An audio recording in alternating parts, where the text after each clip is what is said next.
Martina chimwemwe munalibe. Here is your script. Okay, thanks. Okay. Tabaya kai. Kodi family bacha. Ana ipanga review kufika bacha 4.2 from 3.8. It was 3.8. 4.2.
Kumbukira modo umphayo ndi basa ndokumbukira 4.2.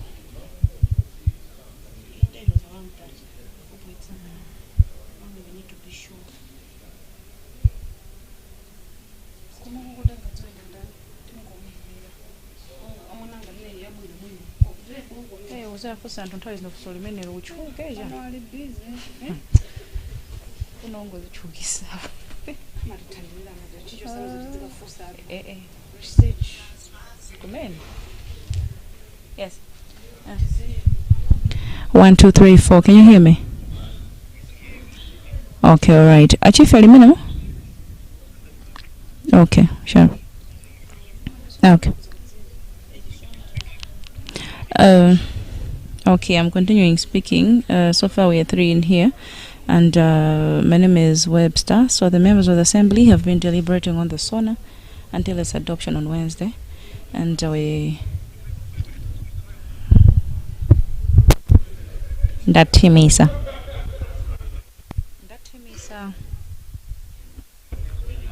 okay muja mwinatsalira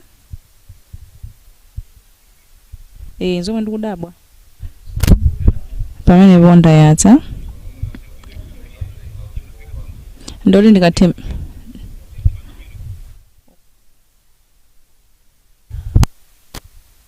mukundimva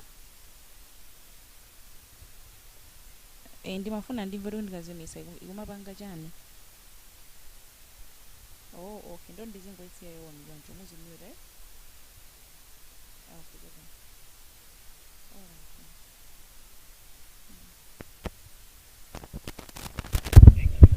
Yeah, welcome.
monga mudziwa ine ndine munthu amene ndimachokera kudera limene anthu ambiri amalima ndiye kumchinji.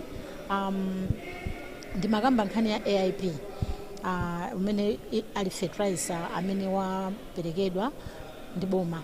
Ndimanena kuti fertilizer amene waperekedwa ndithu pathuku ngati NPK komanso urea, ngakhale kuti urea nafikirepo penipeni. Ndiye ndimathokoza anduna aza malimidwe kuti akugwira ntchito yotamandika kwambiri poonetsetsa kuti fertilizer ameneyo afikire alimi amene ali ma beneficiary a AIP.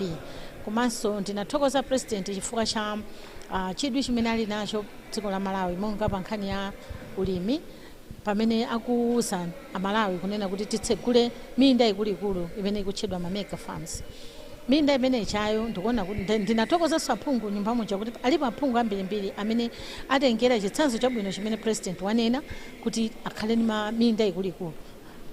Nde minda imene ichayo ndanena kuti ithandiza ndithu dziko linolo kuti tisakhalenso ndi njala zaka zikubwerazi, kuti njala ikhale ndithu nkhani ya mbuyo.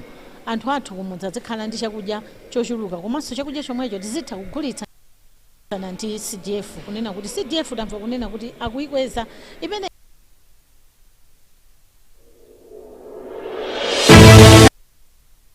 ngati muone budget ija zambiri zimakhala mene mujamu.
Masana bwino tikulandireni kuno ku Kanema wa Parliament Television tsiku la lero lachisanu pa 23 February 2024 tsiku limenenso lili lopambana kwambiri kuno ku nyumba ya malamulo pamene tikuyembekeza nduna yoona zachuma amene alolemekezeka Simplice Chitiola Banda MP kubwera nyumba ino kudzafotokozerapo za ndondomeko ya chuma ya chaka cha 2024-2025 pa Chingerezi timati presentation of budget estimates. Pamenepa ndinene kuti tili mkatikatibe mwa zokambirana zimene za phungu zimene mchingerezi tikumati budget meeting of parliament. Makamaka ndi nthawi imene kumakhala ndithu zinthu zingapo zochitika, makamaka budget imeneyi kukambirana, komanso kumabwera president amene tibwerere mbuyo pang'ono anazatsegulira zokambiranazi pa 9 February 2024 limene lachisanu sabata ziwiri zimene zapitazi. Ine ndikulandireni pano pa Kanema wanu Parliament Television, dzina langa ndine Linda Masinga, tiyendekhaire modzi.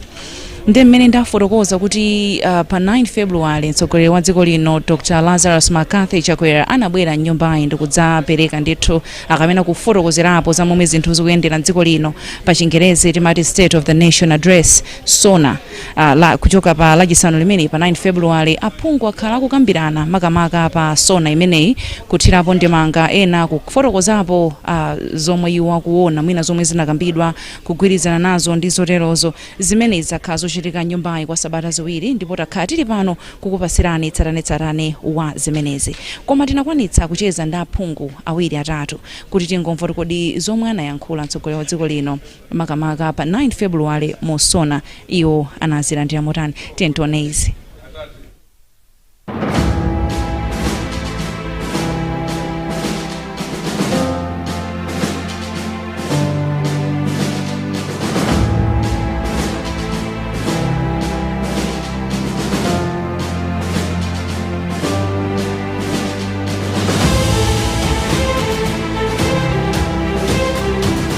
Monga mudzo ine ndine munthu amene ndimachokera kudera limene anthu ambiri amalima. Ndiye kunchinji ndimakamba nkhani ya AIP umene ali fertilizer amene waperekedwa ndi boma. Ndimanena kuti fertilizer amene waperekedwa ndithu pathuku ngati NPK komanso urea, ngakhale kuti urea sako nafikirepo penipeni. Ndiye ndimathokoza anduna aza malimidwe kuti akugwira ntchito yotamandika kwambiri poonetsetsa kuti fertilizer amene afikire alimi amene ali ma beneficiary AIP. Komanso ndinathokoza president chifukwa cha chidwi chimene ali nacho dziko la Malawi monga pa nkhani ya ulimi, pamene akuuza Amalawi kunena kuti titsegule minda ikuluikulu imene ikutchedwa ma mega farms. Minda imene chayo ndikuona kuti ndinathokoza aphungu nyumba muja kuti alipo aphungu ambirimbiri amene atengera chitsanzo chabwino chimene president wanena kuti akhale ndi minda ikuluikulu. Ndi minda imene chayo ndanena kuti ithandiza ndithu dziko linolo kuti tisakhalenso ndi njala zaka zikubwerazi, kuti njala ikhale ndithu nkhani ya mbuyo. Anthu athu kumudza zikhala ndi chakudya chochuluka, komanso chakudya chomwecho tizitha kugulitsa ngakhale ku mayiko akunja, chimene chitipangitse kuti Malawi muno tikhale ndi forex yochuluka. Ndinayankhula ku nkhani ya maphunziro, ndimayiuza nyumba kunena kuti nkhani ya maphunziro president wathu akuyesetsa mosasankha mbali koma moyang'ana dziko lonse la Malawi kuti akupereka mwayi ku anthu madera osiyanasiyana nkhani ya ma secondary school. Then ndinapereka chitsanzo chakwathu kuti kwathu tili ndi secondary school ziwiri zitatu zimene zikumangidwa ngati kwa Gumba kumangidwa secondary school, komanso kwa Kapunula, komanso kwa Fanway. Ma secondary school anyuwani zimene ngakhale population ikukula ndiye kuti pamene popo zipangitsa kuti ana ambiri azipita ku school. Komanso nakamba zoti unduna wathu wachenda utithandize kuti maskulu amene mupezeke muli ma girls hostel. Ndinakamba kuti ana ambiri mwina amakhala kuti akuchimwitsidwa chifukwa chonena kuti mwina amayenda mitunda italitali kuti apite ku school, koma ulendo uno akatipatsa ma girls hostel ndiye kuti ana acha azikhala pa school pacha. Ana amene acha adzakhala atsogoleri abwino ngati ineyo phungu pa nyumba ya malamulo, komanso mwina ma president amene takhala tikuonapo ma president achisimayi, ma speakers achisimayi. Nde mwana uja tikamutenga kuti timuthandizire patsogolo pano adzakhala atsogoleri abwino onena kuti adzathandiza dziko la Malawi. ndinakambakonso nkhani yokhudzana ndi CDF kunena kuti CDF tamva kunena kuti akuikweza imene ichayi kuti itithandizira kwambiri. Napereka chitsanzo cha Honorable Chilapondwa kuti kwawo ananena kuti anamanga skulu yabwino kwambiri through CDF. Chomwecho CDF ikakwezedwa ithandizira ngakhale kuma constituency kwathu kuti zitukuko zina zimene mwina kuboma ku account number 1 singathe kutipatsa koma through CDF ichayo akatipatsa ife direct ngalaphungu imene ichayo itithandize fuwa ifeyo ndamene timalowa nkati mwa constituency andi timadziwa mavuto amene akukumana nawo anthu deep down the constituency timadzodo apopo pakufunika bridge yomweyo kuti tibwere nayo ngati kwa DC kuti timangireni bridge apa mwine ikhozotenga zaka koma CDF ichayo ikhoza kugwira ntchito pamene pachapa mwachangu anthu aja ndikumauluka komanso mwina school Bronoff school yakasuka CDF ndimene imagwira ntchito tsopano CDF yomwe imatithandiza ndithu munjira zambiri ngati aphungu komanso kuthandizira kwambiri ngati anthu kumudzi kucha athandizike straight away nthawi pompo isachite kutenganso zaka zambirimbiri tisanathandize.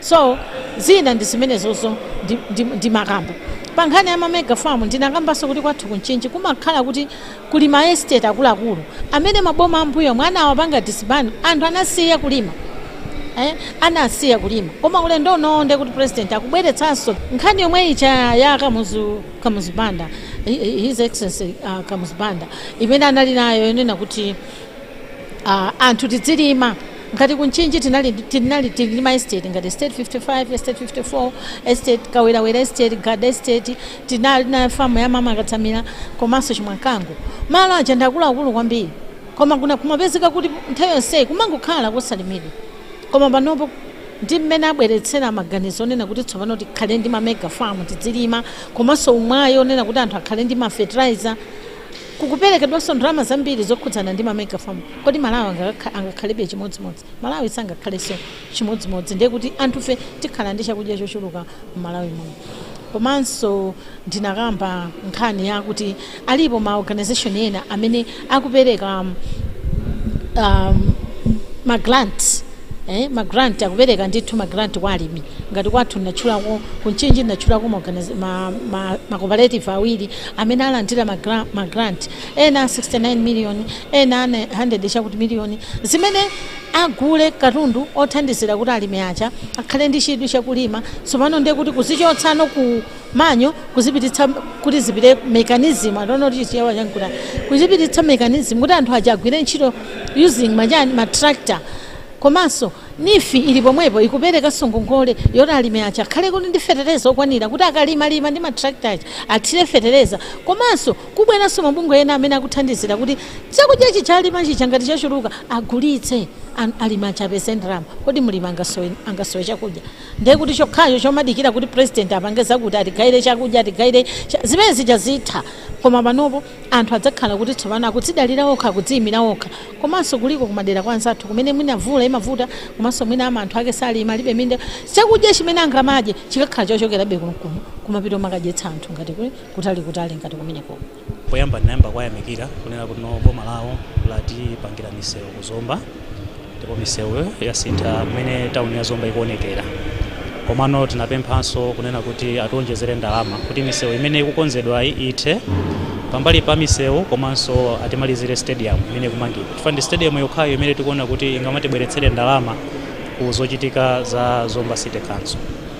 Chachiwiri ndinawakumbutsa president pa zimene analankhula kunena kuti pali zina zimene zimafunika kuti azikwaniritse mwansanga chifukwa ndondomeko imene adalankhula mbuyomo pali zina zimene adaziyankhula koma sandazikwaniritse ndiye timafuna kuti akumbutse kunena kuti izi zimene atilonjeza panopazi nzofunika kuti azikwaniritse chifukwa kumene tikuloweraku ndi nthawi yokuti tikupita kuzisankho chotero akuyeneka kuti azikwaniritse mwachitsanzo adatilonjeza kunena kuti tikhala ndi mining authority komanso akhazikitsa kampani imene ili ya Chimalawi yokuti idzitha kupanga maini miyala yokha zimenezi nzofunikira kwambiri ndipo nzapamwamba chifukwa monga mukudziwa kuti migodi nkhani ya migodi kapena kunena kuti miyala ya mtengo wapatali ndi imene ingatibweretsere chuma chambiri mdziko muno tili ndi gold ndi achina rutayo ndi zina zotero so tikasira anthu akunja kuti atipangire maini atha kutibera monga mmene zidachitikira ndikayerekera. Ndeti pafuna kunena kuti kampani yoti ipange maini ikhale yachimalawi, kuti zonse zimene tingapange maini aine ake ife tipindule, chifukwa tikudziwa kunena kuti no miyala imeneyi ipangitsa kuti no tipeze madolars ochuluka amene mdziko muno tikuwasowa, amene atithandize kwambiri kuti no zinthu zambiri zimene timazisowa kuti tizizigula ndalama zakunja ngati mankhwala akuchipatala, komanso fertilizer, ngakhale mafuta amene agalimoto, ndalama zimene zimafunika ndi madolars. Chinanso chimene nakamba mwachidule ndichonena kuti tikuyeneka kuti tikhale ndi ma industries. A president afotokoza momveka bwino kunena kuti no tikupanga zaulimi waukulu kwambiri, mu Chingereza ti mega farming, umene tipindula kwambiri chifukwa tikhala ndi zokolola zochuluka zimene pambali pa zina zimene tingadye mdziko muno zina tikuyeneka kuti tigulitse maiko akunja. Tikamagulitsa titangokolola in raw form zimakhala tikugulitsa ndalama zochepa, then makampani amene wakabwera atithandiza kunena kuti no zinthu zimene tizipange process. Tikapanga process tipanga add value, zikhala ndi mtengo okwererapo, ndekuti tikatero tikamagulitsa maiko akunja pa mtengo okwererapo tikhala ndi ndalama zambiri zakunja zimene zithandizenso kuti no mu Chingereza amati tikhale ndi balance of trade. Nthawi zambiri timakhala ndi deficit balance chifukwa chonena kuti ifeyo timagula kwambiri zakunja koma zimene timagulitsa zimakhala zochepa. Ndetu kufuna kuti ifeyo tizigulitsa no kwambiri chifukwa chonena kuti zinthu zija tizipanga package bwino, komanso zinthu zija tazipanga add value. Sona imene anapereka president anakapamoza zifukwa zingapo zimene zapanga affect Malawi kuti zinthu zinesamayende bwino. Mwachitsanzo chaicho anakamba za nkhondo imene ichitika ku Ukraine. Nkhondo imene inapangisa kuti zinthu zina zipange affect ifeyo ngati supply ya mankhwala, ya fertilizer, komanso fuel. And because zinthu zimadzera kumene kuko, and faja nkhondo imene yapangisa kuti mitengo ya zinthu ikwere. So pakulankhula kwanga ndinayankhula kuti mavuto alipo koma ifeyo ndi ntchito yathu yoti tizenda president kuti zinthu zo tizipange solve, because tizingokangana kumangolimba toka koma situbwesa ma solutions. Tisayiwala kuti tindi Malawi mmodzi, tizakhala ndi Malawi mmodzi, tiwaleza chipani koma tipange focus yoti tingasinthe bwanji, a president ngathandize bwanji, komanso kuti muone ma MP ambiri ena term yachiwiri, ena ndikoyamba, ena achiwiri wapeza kuti akupemphabe kwa anthu amene anavotera kuti chonde mutithandize, mutivotereso kuti ndimalize zimene nalonjeza. Awa akupangeza koma mavuto sewa, koma nthawi imene asananayo tithandizane nawo kuti zinthu zitani zisinthe. Ndondomeko imene ayikhazikitsa yosintha ma bank account maparastatals kuti apite ku central bank, naona kuti ndi ndondomeko yabwino chifukwa chakuti ndalama zizikakhala kumeneko, boma likafuna ndalama lizikatenga kumene kumomwe tizibwereka kuma commercial banks ndalama zawo zomwe. Ndinakambanso za tourism, ndimane fotokoza kuti tourism ndi sector imene ingatipezese ndalama zakunja forex kunoko ku Malawi, koma pokhapokhapo titakonza zinthu zingapo. Chinthu choyambirira ndinanena nkhani ya visa, kuti ma visa obwera ku Malawi kuno kwa anthu akunja ndi odula kusiyana ndi maiko amene tayandikana nawo ngati Zambia, Mozambique ndi Tanzania. Ndinanenanso nkhani ya ma air tickets, ma flights athu ndi odula chifukwa choti mwina ndege imene mabwera kuno ndi imodzi kapena nditi ndi zochepa. Ndiye ndinafotokoza kuti mwina boma likanaganizirapo kuti litsitse mitengo ya visa kuti anthu azikopeka kubwera kuti azizaona zabwino zimene tili nazo kuno, komanso kuti mwina boma litakambirana ndi makampani amene amayendesa ndege kuti kuzibwera ndege zambiri. Zikabwera ndege zambiri ndiye kutinso mitengo ya ndege ikhala yotsika chifukwa choti pakhala mpikisano. Ndinakambanso za misewu imene imalunjika kumene kuli malo okopera alendo. Misewu yathu si yabwino, ndi misewu yowonongeka. Ndinapemphanso boma kuti litakonza misewu imene kuti alendo athu akabwera asamayende movutika. Ena mwina magalimoto awo amatha kuphulika matayala chifukwa cha maenje amene ali m'misewu, kukafika kudwala mitu chifukwa cha maenje amene ali m'misewu. Ndiye titakonzanso zimenezo tithanso kukopa alendo kuti azibwera mdziko mwathu muno. Ndinakambanso nkhani ya zaumoyo, kunena kuti mdziko muno zipatala zazikulu zimene tinakhala nazo kuyambira kalekale zinakali zomwezo.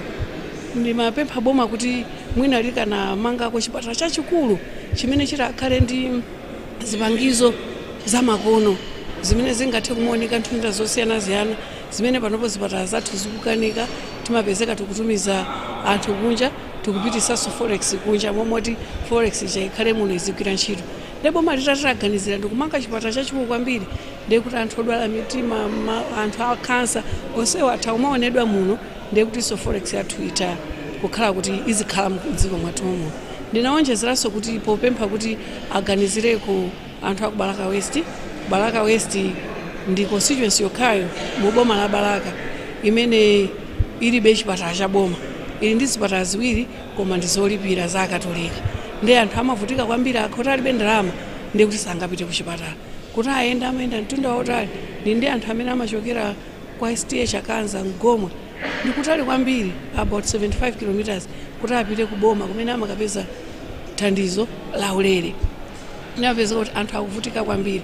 Then napempha nduna kuti atati aganizirako kuti pasako ma clinic awiri, ma health post awiri, odi imozi chipatala chimozi, odi imozi chipatala chimozi, kuti anthu nawonso akwanise kulandira thandizo la zaumoyo koma la ulere mosalipira. Dziko lino likuoneka kuti sili kusuntha pa zaka 60 chifukwa chikuonesa kuti mu zinthu zambiri sitikuoneka kuti tili serious. Ndiye ndinagwirizana nawo ndipo ndinayankhulapo zokhuza fertilizer kuti kwathu anthu ambiri sanalandire chifukwa chimene chapangisa choncho kuti fertilizer amene anabwera ku mapetoku ndophatikizana ndi doti. Komanso ndinayankhulaso tinali ndi malepu ma center 17 anachita tirimu kuzafika pa 3. Komanso contractor sana ayambe za serious zenizeni.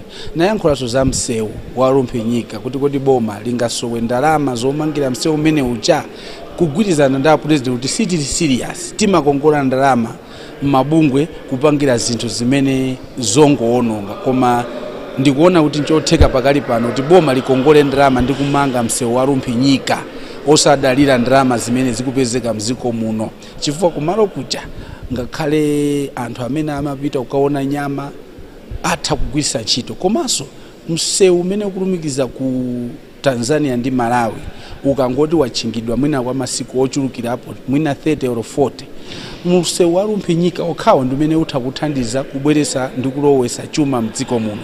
Ndiye boma likhale serious. Komanso nkhani ya chipatala ndinayankhula kuti pali chipatala kukamphenda chimene chakhala kuchoka 2012 sichikumangidwa. Achinyamata akulakalaka akukonstituency kwathu apite nawo ku Israel funa ngati akufuna ma degree ndiye kuja ndikuti achimaki akubunda aliso akuchoka ku Lumphi West.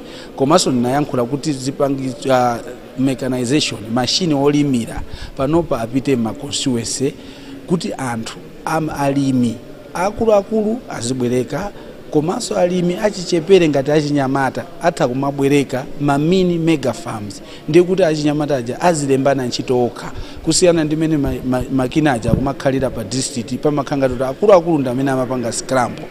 Ndayankhula zambiri ngakhale kuwayamikira president kuti masomphenya ali nawo, koma ife amene tikukwanirisa ndi amene tikuoneka tili ndi vuto.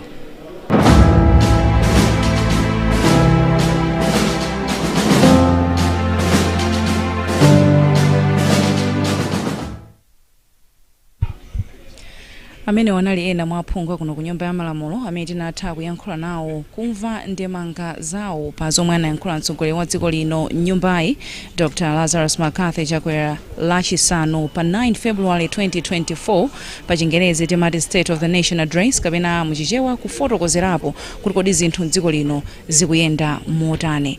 Tikhala limodzi, zambiri tinazo takonza mtsogolo.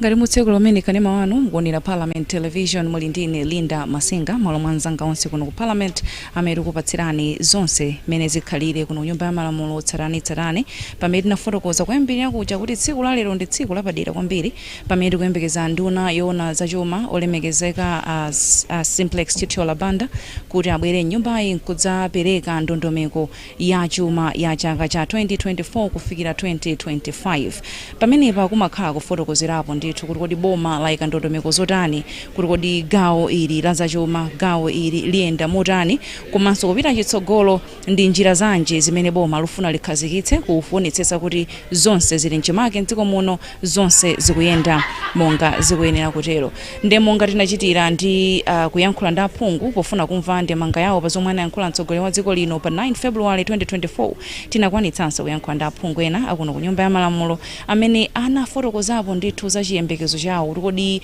mu ndondomeko ya chuma 2024-2025 akufuna mutakhala zotani akuyembekeza zotani tsiku la lero anduna akabwera nyumbayi ndi kudzafotokoza ndondomeko ya chuma ya chaka chatsopano cha chuma chomwe tufuna tilowechi adzakamba zinthu zotani tentonerezi.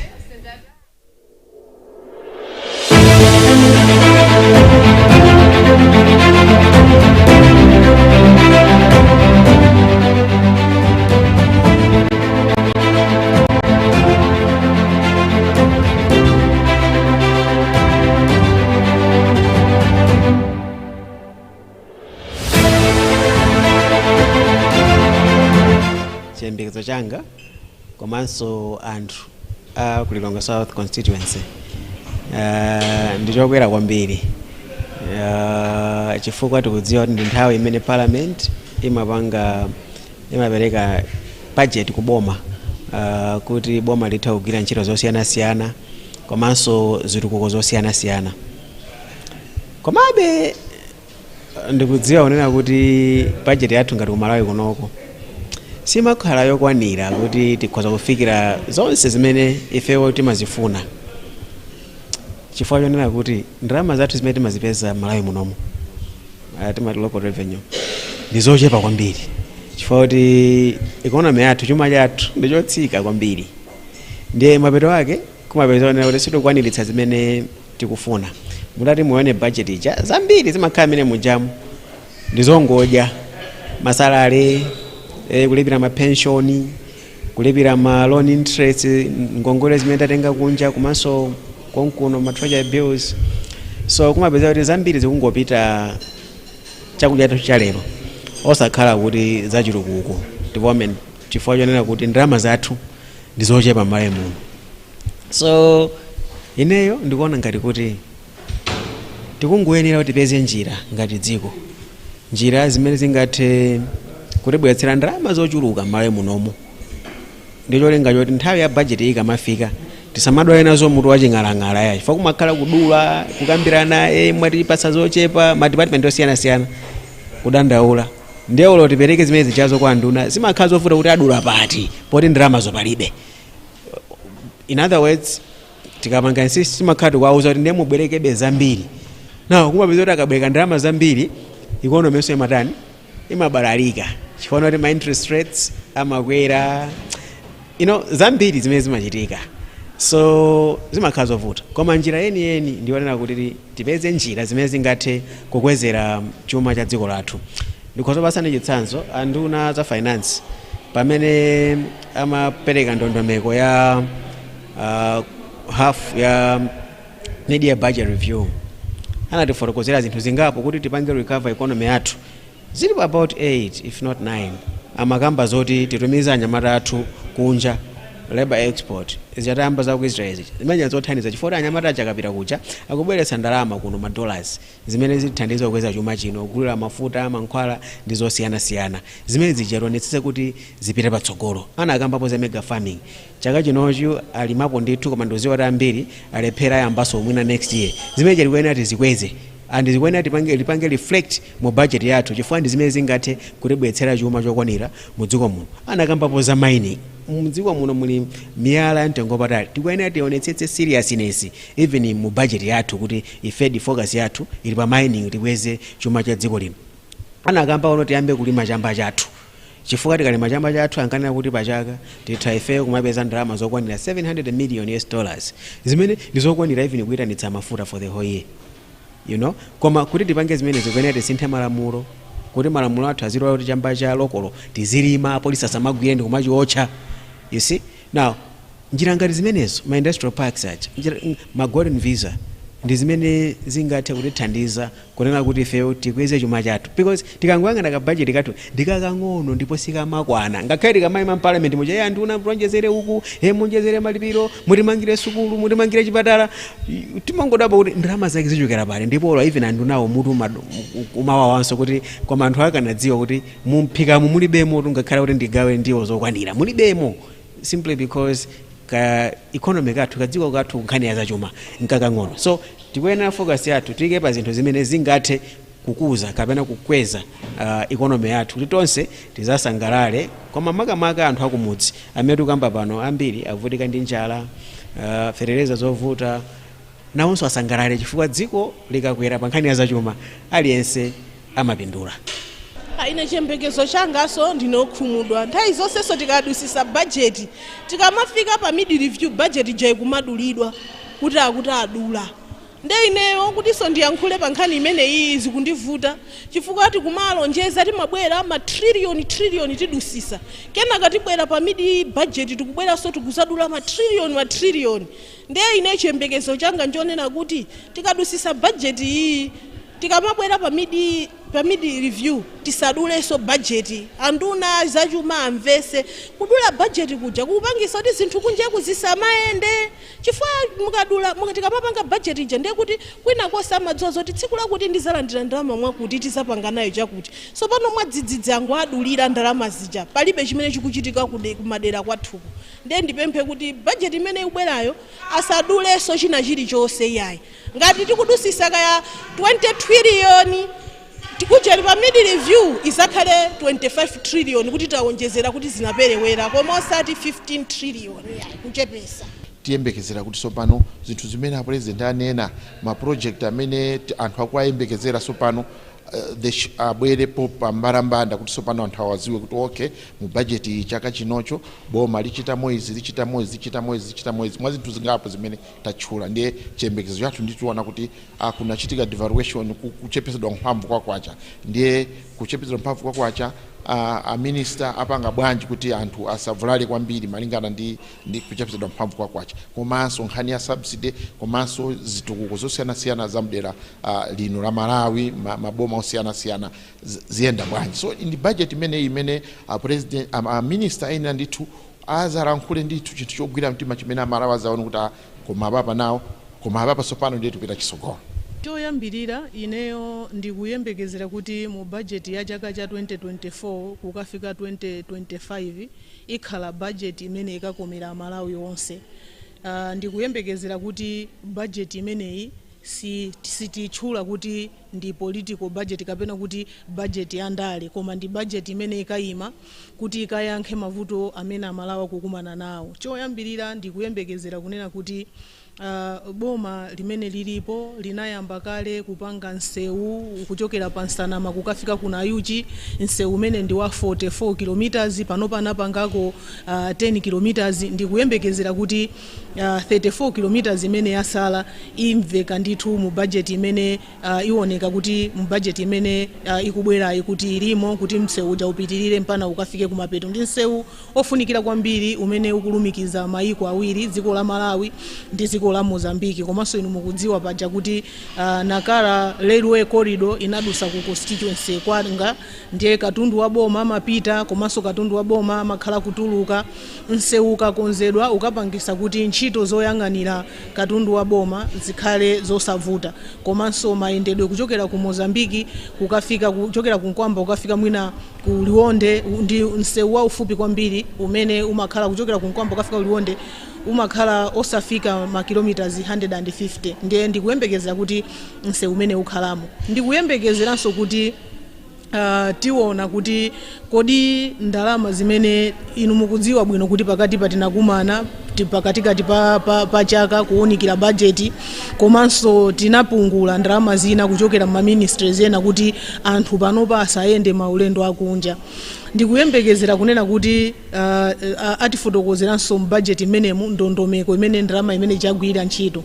Ndikakumbukira bwino apresident analankhula kunena kuti iwowo anazipereka kuti asapite ku COP28 imene imachitikira ku Dubai, kunena kuti ndalama zimene zitasungidwe pamenepo ziwonjezeredwe kuti anthu aguliridwe fertilizer.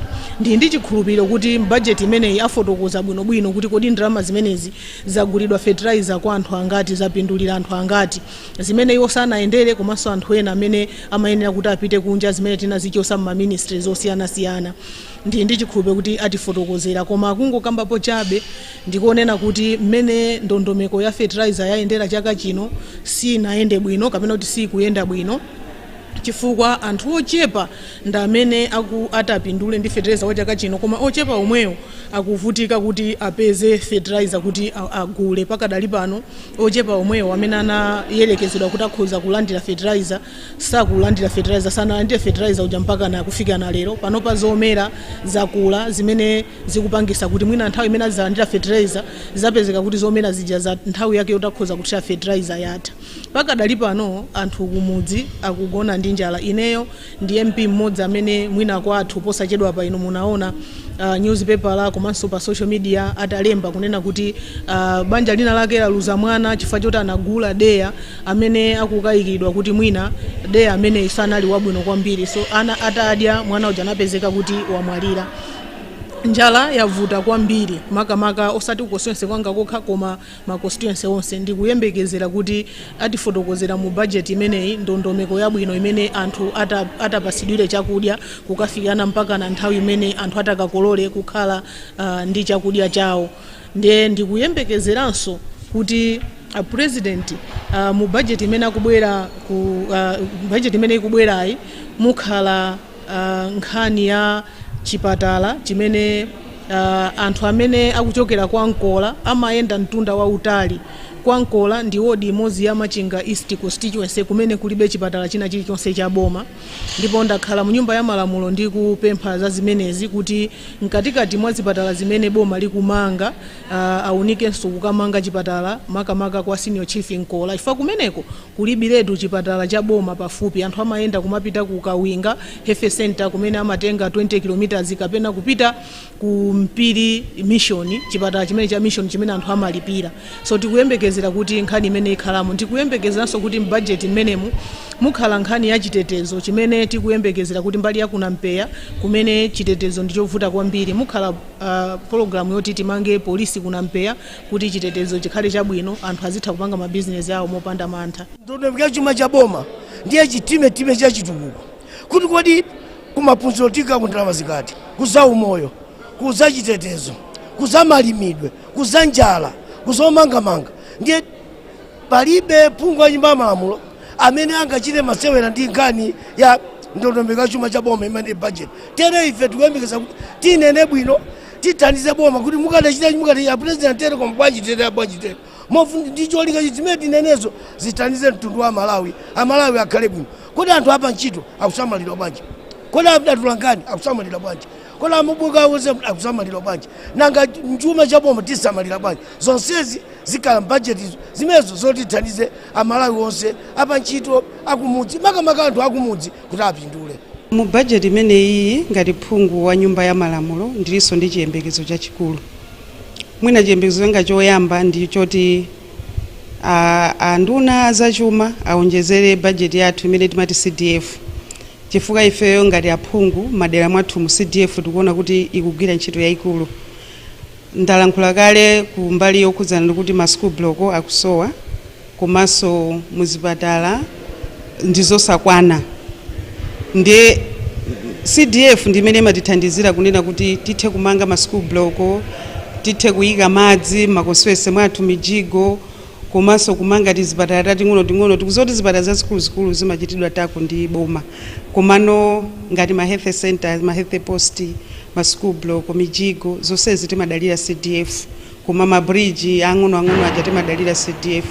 Ndi chiyembekezo changa njoti nduna atatikwezera CDF ndiye kuti ifeyo m'madera mwathu zitukuko ziyenda bwino kwambiri.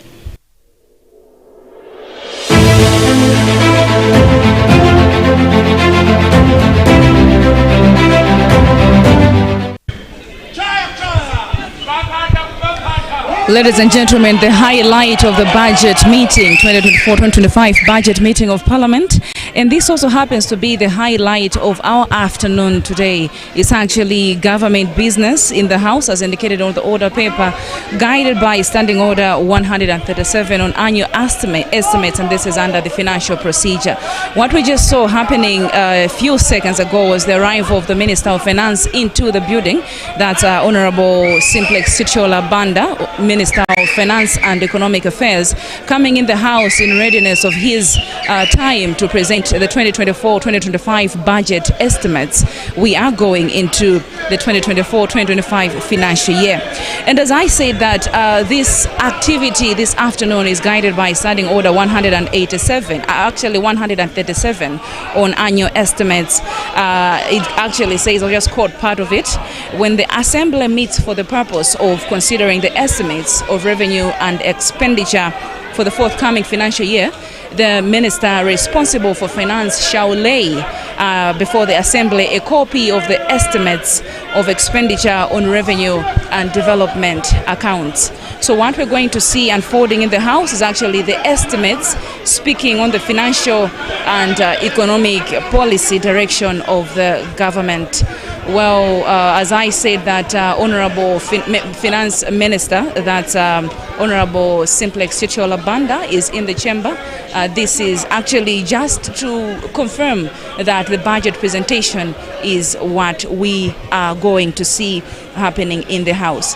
What happens actually once the presentation, the budget estimates presentation has been done, the activity will take place where the minister will explain actually government policies, the financial direction that government is aiming at taking to make sure that the country is going forth smoothly, as well as for good governance to prevail in our nation, Malawi.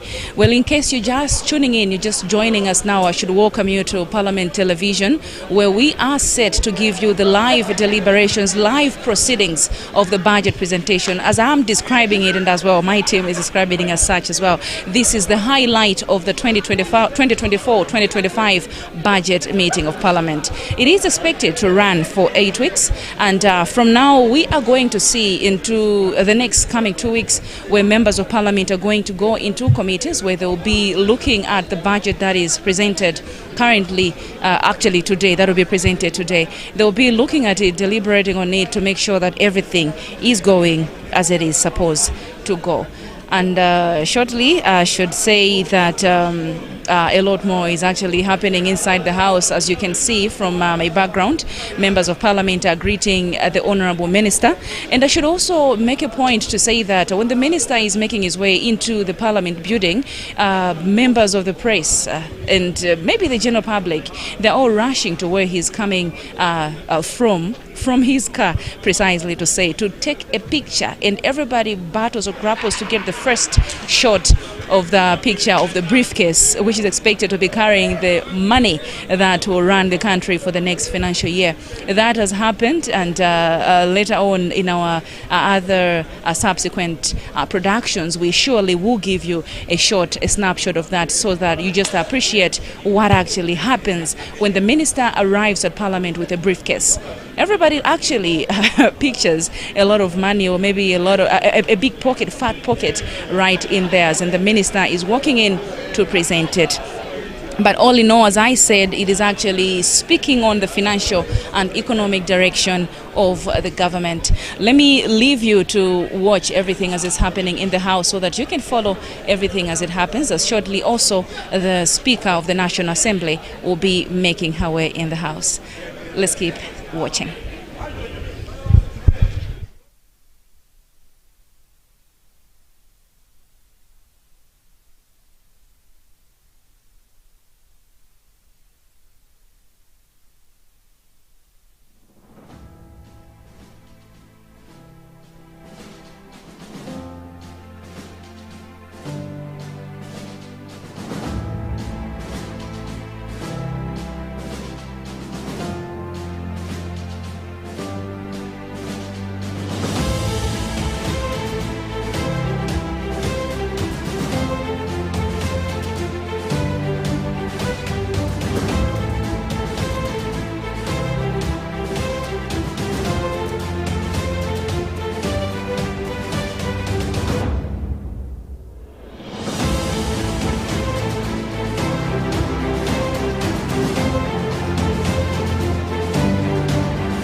Government Business 2024-2025 Budget Presentation.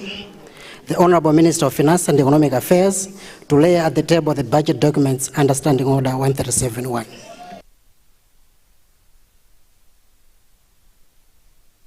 Honorable Minister of Finance.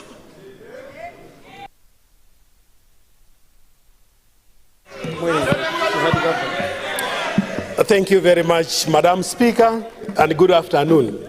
Madam Speaker, I beg to present the papers standing on my name under item 3A of the order paper as it appears today. Madam Speaker, thank you.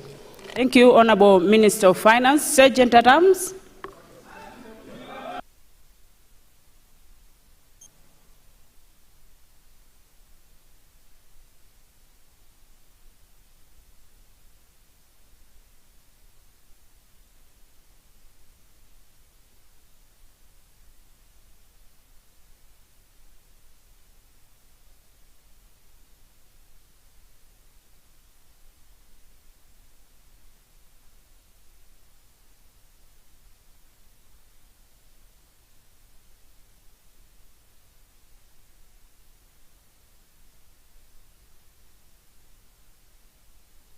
Honorable Minister of Finance, you have the floor.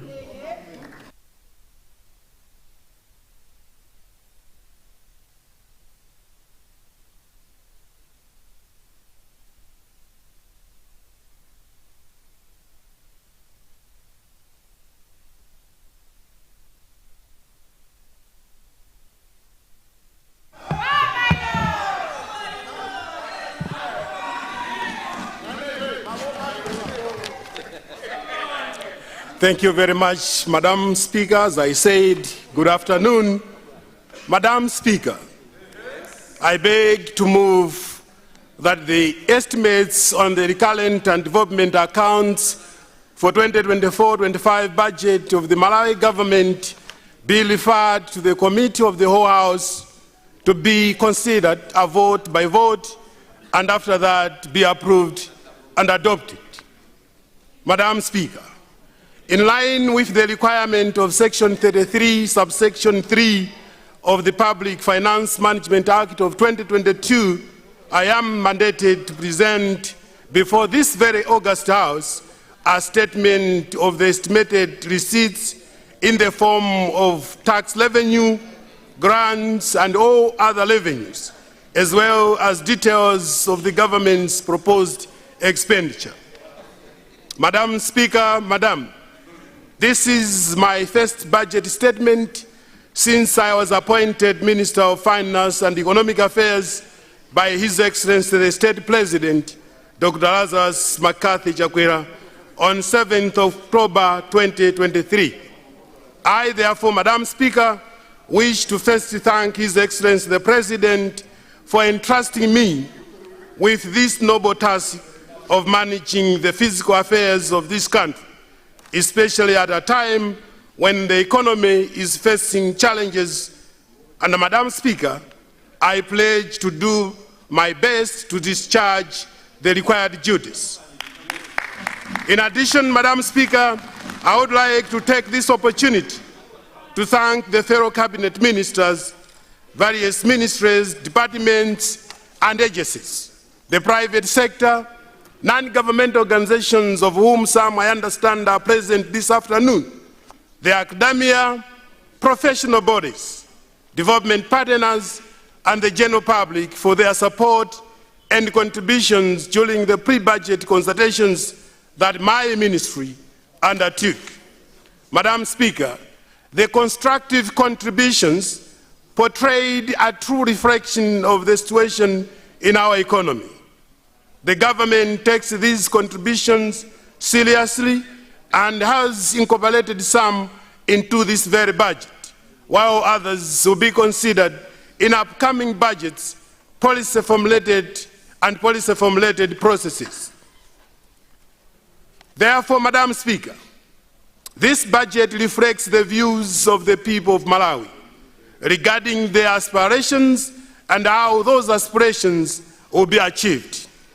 I want to urge the honorable members of this august House to support this budget through balanced scrutiny and constructive contributions for the betterment of all Malawians. Madam Speaker, I also wish to thank all honorable members of this august House, including all committees, for the oversight role they played during the implementation of the 2023-24 budget, which my predecessor, Honorable Sostin Gwengwe MP, ably crafted, and I was privileged to oversee part of its implementation when I took over from him 4 months ago. The expectation is to have the same dedication during the execution of the 2024-25 national budget, which I'm about to present. Similarly, Madam Speaker, I would like to express my gratitude to all controlling officers and the entire public service for their dedication toward implementing the 2023-24 budget. I believe, Madam Speaker, that they will show the same commitment while implementing the 2024-25 national budget. Madam Speaker, the 2024-25 budget reflects the government's continued commitment towards achieving the people's aspirations as outlined in the Malawi 2063 First 10-Year Implementation Plan, popularly known as MIP1. With the implementation of this budget, the government is making progress towards an inclusively wealthy and self-reliant, industrialized, lower middle-income nation. This budget, Madam Speaker, has also been aligned with the state of the national address delivered by His Excellency the State President, Dr. Lazarus McCarthy Chakwera, on 9th February 2024, titled, Taking Stock and Advantage of Our Progress in Achieving Economic Recovery and Resilience. Madam Speaker, the economy has been sailing through both endogenous and exogenous shocks that have resulted in slow growth, high inflation, and unsustainable debt levels. These, Madam Speaker, have exacerbated physical pressures from low revenue and high expenditure demands. To reduce this, Madam Speaker, the government will continue to adjust budgetary operations by enhancing domestic revenue mobilization and rationalizing expenditures with a focus on highly productive sectors. Recognizing these challenges, the 2023-24-25 budget, Madam Speaker, have been framed under the theme From Economic Recovery to Resilience through accelerating production and enhancing the legal and regulatory environment to protect our economy. By the theme, Madam Speaker, this budget will aim to recover, develop, and protect the economy. During recovery, Madam Speaker, the budget will strive to improve and stabilize the economic situation. In that regard, the government recently committed to several reforms, including rationalizing public expenditure, diversifying revenue, advancing export strategies, and the recent currency realignment to improve foreign reserves.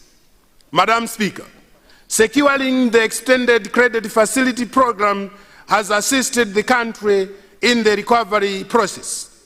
Honorable members might note that government is already addressing challenges about forex, food, fuel, and fertilizer, popularly known as the 4 Fs.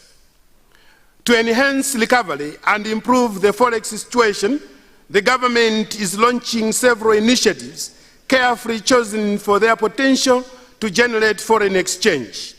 The initiatives include the following, Madam Speaker: the mega farms, the labor export, carbon credits training, mining discounted projects, and cannabis biomass projects for export diversification, the Golden Visa Program, the introduction of diaspora cities, and enhancing diaspora remittances. These initiatives, Madam Speaker, will be complemented by donor support, which the ECF has triggered. Madam Speaker, to develop and catalyze growth, the government has identified anchor sectors that have been chosen for their potential to contribute to economic growth. The anchor sectors, Madam Speaker, are agriculture, tourism, and mining, popularly known as the ATM strategy. The ATM strategy, Madam Speaker, will further help to boost domestic revenue in this budget. Therefore, the ATM sectors will have significant allocations, and the government will focus on developing national legal and institutional frameworks for protecting natural resources. Madam Speaker, I acknowledge that when the economy is not performing well, the vulnerable populations are often hit the hardest. They have little resources to savings and frequently live in precarious situations. In that regard, Madam Speaker, to ensure that marginalized are protected, the government, in partnership with development partners, have increased the social cash transfer benefits levels by 57% and has increased the social cash transfer beneficiary coverage from the current 10% to 15% of the population. World and regional outlook. World economic outlook. Madam Speaker, allow me to present the global, regional, and national economic developments to this august House. The economic developments have affected the implementation of the 2023-24 budget and will continue to impact the 2024-25 budget. According to the January 2024 World Economic Outlook report, the global economic growth rate is projected at 3.1% in 2024 and 3.2% in 2025 due to greater than expected resilience in several large emerging markets and developing economies. Madam Speaker, global inflation is expected to fall from an estimated annual average of 6.8% in 2023 to 5.8% in 2024 and 4.4% in 2025. The fall in inflation is expected to be more pronounced in advanced economies of 2 percentage points compared to developing economies, where inflation is projected to decline by just 0.3 percentage points. Though the reasons for declining inflation are country-specific, they generally include tight monetary policies and softening in labor markets. Sub-Saharan Africa Economic Outlook. Madam Speaker, according to the January 2024 World Economic Outlook report, economic growth in emerging markets and developing economies is expected to remain at 4.1% in 2024 and slightly rise to 4.2% in 2025. In Sub-Saharan Africa, growth is estimated to increase from 3.6% in 2023 to 3.8% in 2024 and 4.1% in 2025 due to the fade out of earlier weather-related shocks and gradual improvement in supply chain. Malawi's macroeconomic developments, economic growth. Madam Speaker, economic performance slowed down in 2023 to 1.5% from an area estimate of 1.9%. The slowdown was due to several factors, including foreign exchange shortages, which disrupted the supply of strategic commodities, including fuel and fertilizer. In 2024 and 25, economic prospects remain optimistic, as the economy is expected to grow by 3.2% and 4.8% respectively. The projected superior performance is attributed to large-scale mega farm output and anticipated high growth in construction, manufacturing, information and communication, and accommodation and food services. Inflation. Madam Speaker, inflation continues to negatively affect the disposable incomes of Malawians, as evidenced by continued increase in price of commodities. In 2022, annual average inflation stood at 20.9% and increased to 28.8% in 2023. The high inflation is mainly attributed to an increase in food prices. As of December 2023, food inflation was 43.5% compared to 31.3% for the same month in 2022. Similarly, Madam Speaker, non-food inflation rose to 22.8% in December 2023 from 18.6% in December 2022. Annual average inflation is expected to improve in 2024 and in 2025 to 27.1% and 12.4% respectively. Monetary policy. Madam Speaker, the government remains committed to implementing an appropriate monetary policy to contain inflationary pressures. In this regard, the Reserve Bank of Malawi adjusted the policy rate from 24.0% to 26.0% in January 2024. The RBM will continue to monitor and stabilize short-term interest rates to align with the policy rate adjustment. With the positive inflation outlook, the policy rate is expected to follow a downward trajectory. Foreign exchange reserves. Madam Speaker, the country has been experiencing a decline in foreign exchange reserves during the year 2023. However, Madam Speaker, the economy's foreign exchange reserves improved to 2.7 months of import cover towards the end of December 2023. This, Madam Speaker, is the achievement that we did 3 months when I was in office. To increase foreign exchange reserves, the RBM will continue to implement the surrender requirement of 30% of exports and monitor the performance of Malawi kwacha against major trading currencies. With these measures, Madam Speaker, I wish to assure the August House that Malawi's economy, or that the economy's official reserves, are expected to improve over the medium term. Total public debt stock and management. Madam Speaker, allow me to update the August House on the status of public debt. Malawi's public debt is unsustainable, and the government has been working to sustain debt through fiscal adjustment and debt restructuring negotiations with its bilateral and commercial creditors. The government remains optimistic that the talks will yield the desired results. As of December 2023, Madam Speaker, public debt stood at 12.56 trillion, representing 84.8% of GDP, of which total external debt reached 6.62 trillion, while domestic debt amounted to 5.94 trillion. The exchange rate realignment has exacerbated the external debt component. Madam Speaker, aware of the risks posed by contingent liabilities that lead to the growth of debt, such as guarantees, the government is developing a framework for managing contingent liabilities.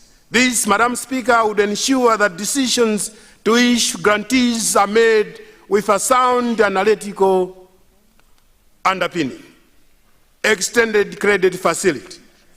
Madam Speaker, the government secured a 4-year extended credit facility arrangement from the International Monetary Fund amounting to $175 million.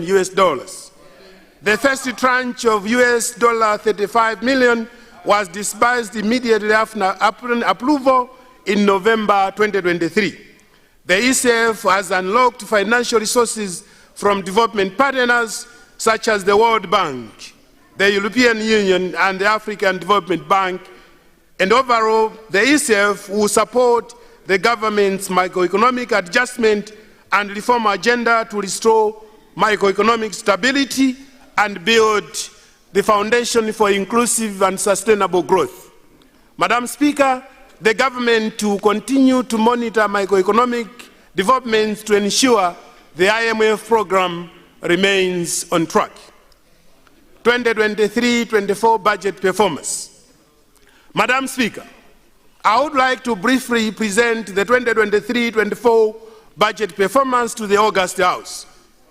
In the fiscal year, Madam Speaker, total revenue including grants is estimated to close at 2.99 trillion, representing 19.7% of GDP.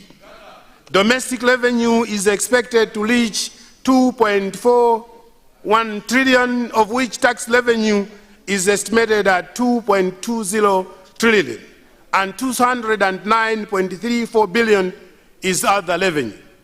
Madam Speaker, improving domestic revenue mobilization is key to addressing the government's spending needs. The government will therefore continue implementing the domestic resource mobilization strategy of 2021-2026 to broaden the tax base and improve tax compliance. Expenditure performance. Madam Speaker, total expenditure for 2023-24 fiscal year is projected at 4.35 trillion, representing 28.6% of GDP. The expenditure comprises 3.31 trillion in recurrent expenditure and 1.04 trillion in development expenditure. The development expenditure comprises 361.02 billion from domestic resources, Part 1, and 682.4 billion from foreign resources, which is Part 2.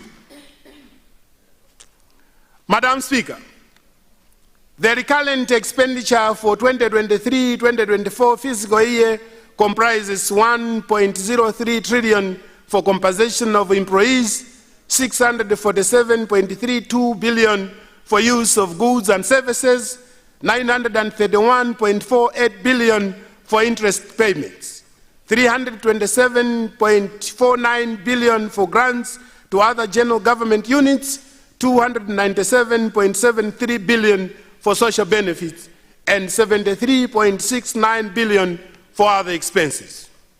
Fiscal balance. Madam Speaker, based on the preliminary outing of revenue and expenditure in the 2023-24 fiscal year, the overall deficit is estimated at 1.36 trillion, representing 8.9% of the country's GDP. The deficit is projected to be financed through domestic borrowing amounting to 1.23 trillion, while the rest of the resources will come from foreign borrowing. Progress on selected key achievements in 2023-24 fiscal year.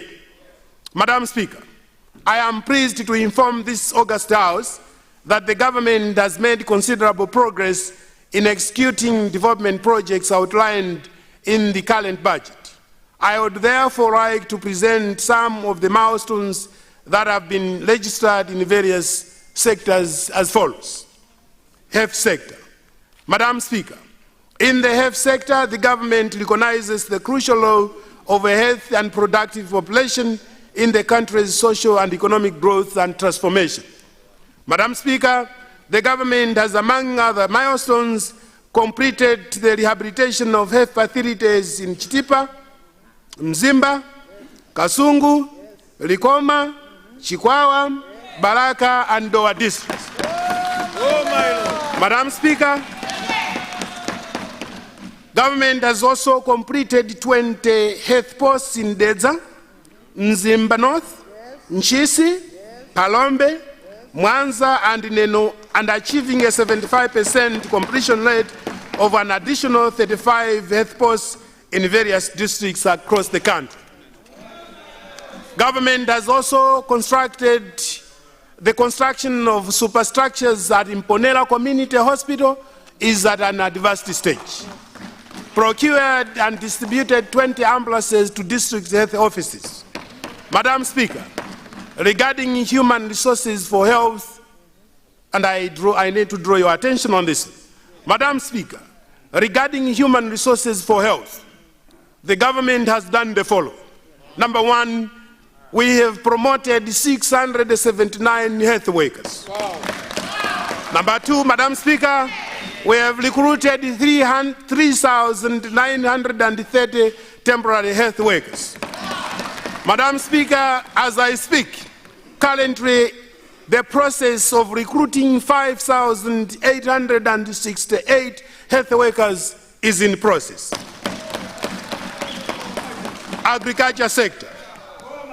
Madam Speaker, in the agriculture sector, the government's priority is investing in irrigation infrastructure and mega farms across the country. And some of the initiatives that have been undertaken include the Shile Valley Transformation Project, where so far 7,967 land parcels covering 38,562 hectares have been developed. Program for rural irrigation development, where 3,584 households are supported with irrigation infrastructure.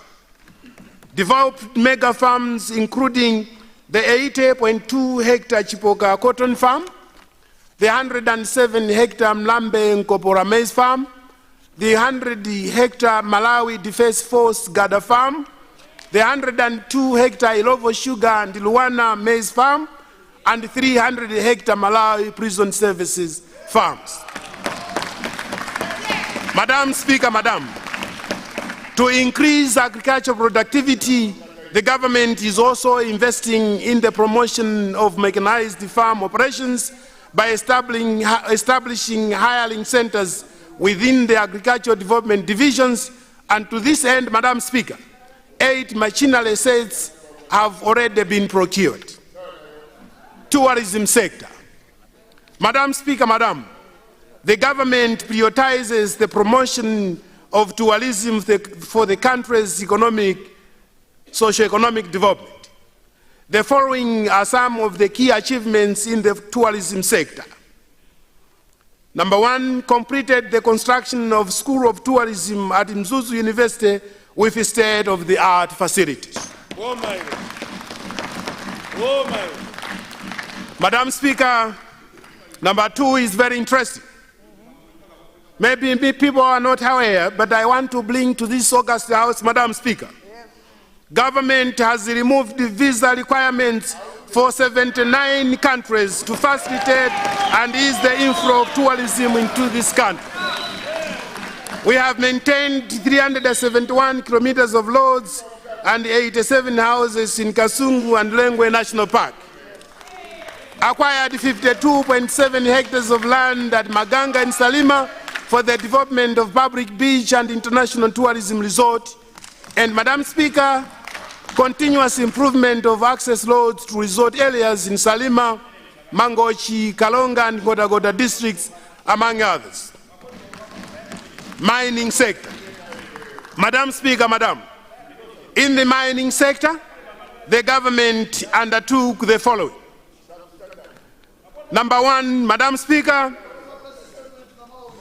registration of the Malay Mining Company under the Malay Development Corporation Holdings Limited that will characterize the development of the mining sector. Number two, completion of the Mineral Analytical Laboratory Complex and procurement of laboratory equipment is underway. Madam Speaker, I hope I will be listened in silence. This is very important. And I would like to make mention of the same 2 issues that we've actually achieved under mining sector. Number one, I have said, Madam Speaker, we have registered the Malay Mining Company under the Malawi Development Corporation Holdings Limited that will catalyze the development of the mining sector. And Madam Speaker, once in our history, where we understand that we have got minerals in this country, Malawi government has completed the Mineral Analytical Laboratory Complex and procurement of laboratory equipment is underway. This, Madam Speaker, entails that processing and refining of our minerals will actually be done domestically here.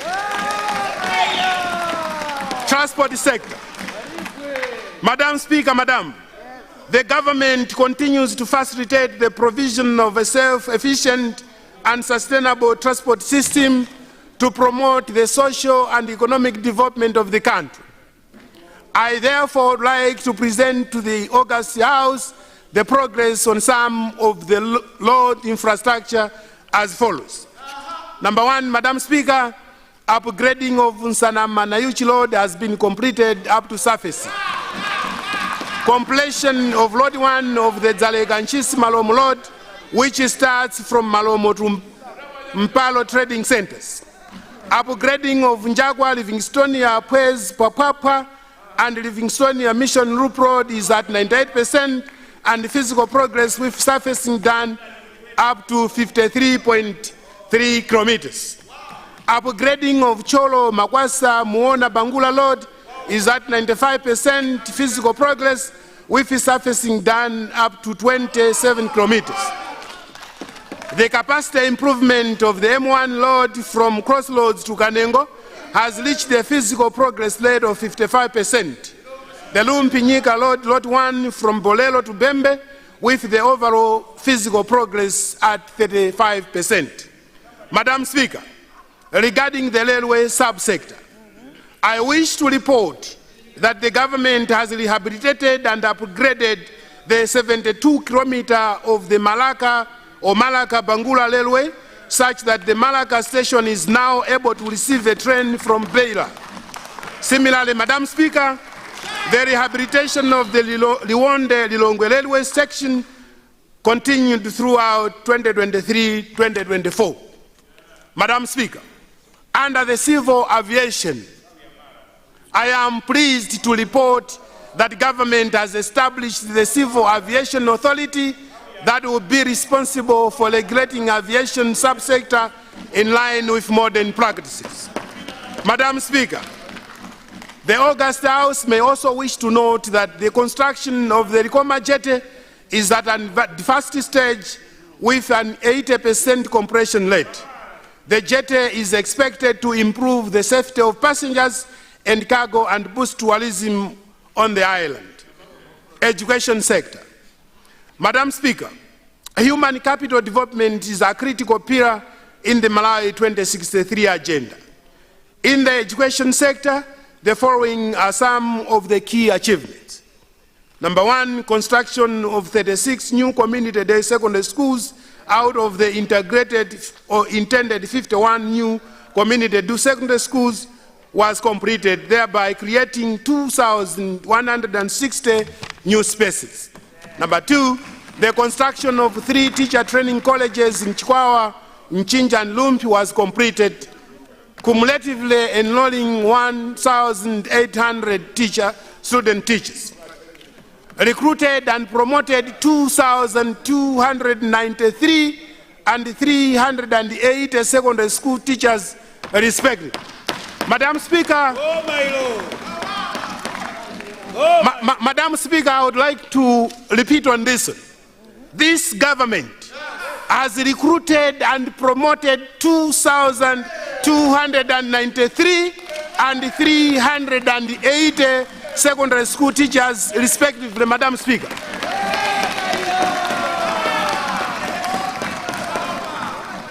We have achieved the following completion rates in public universities, Madam Speaker.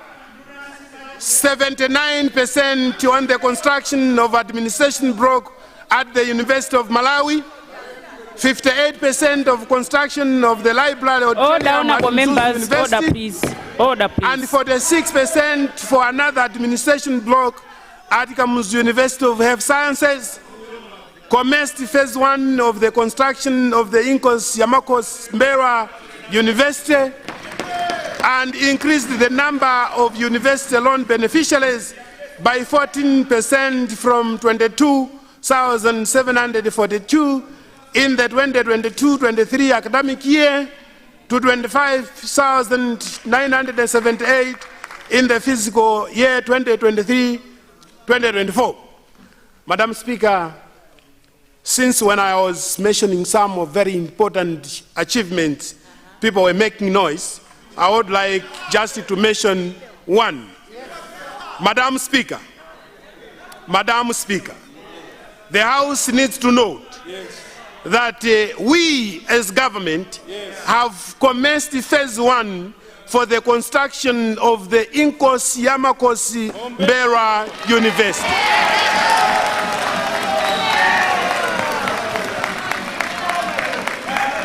Madam Speaker, order, honorable members, with can I the have support order, please? from the World Bank, Order, please. With the support from the World Bank under the Malawi Education Reform Project, MELIP, the government has recruited 2,500 teachers on a permanent basis and 4,200 auxiliary teachers. Madam Speaker, we have commenced the construction works of 10,900 classrooms and 1,000 sanitation blocks in 3,539 schools across the country. And Madam Speaker, this was indeed launched by His Excellency the President just yesterday. Honorable Minister, just a minute. Honorable Minister, just a minute. All visitors in the gallery are not allowed to take part in the deliberation. So whether clapping of hands is not allowed in the gallery, please. Thank you. Proceed, Honorable Minister, proceed. Proceed. Madam Speaker. Honorable members, order, please. Madam Speaker, the school improvement grant allocation was revised. Honorable members, no, honorable members, I've already told them, please, let's respect them. No, let's respect the people in the visitors gallery, please. Let's respect them. Thank you. Thank you very much, Madam Speaker.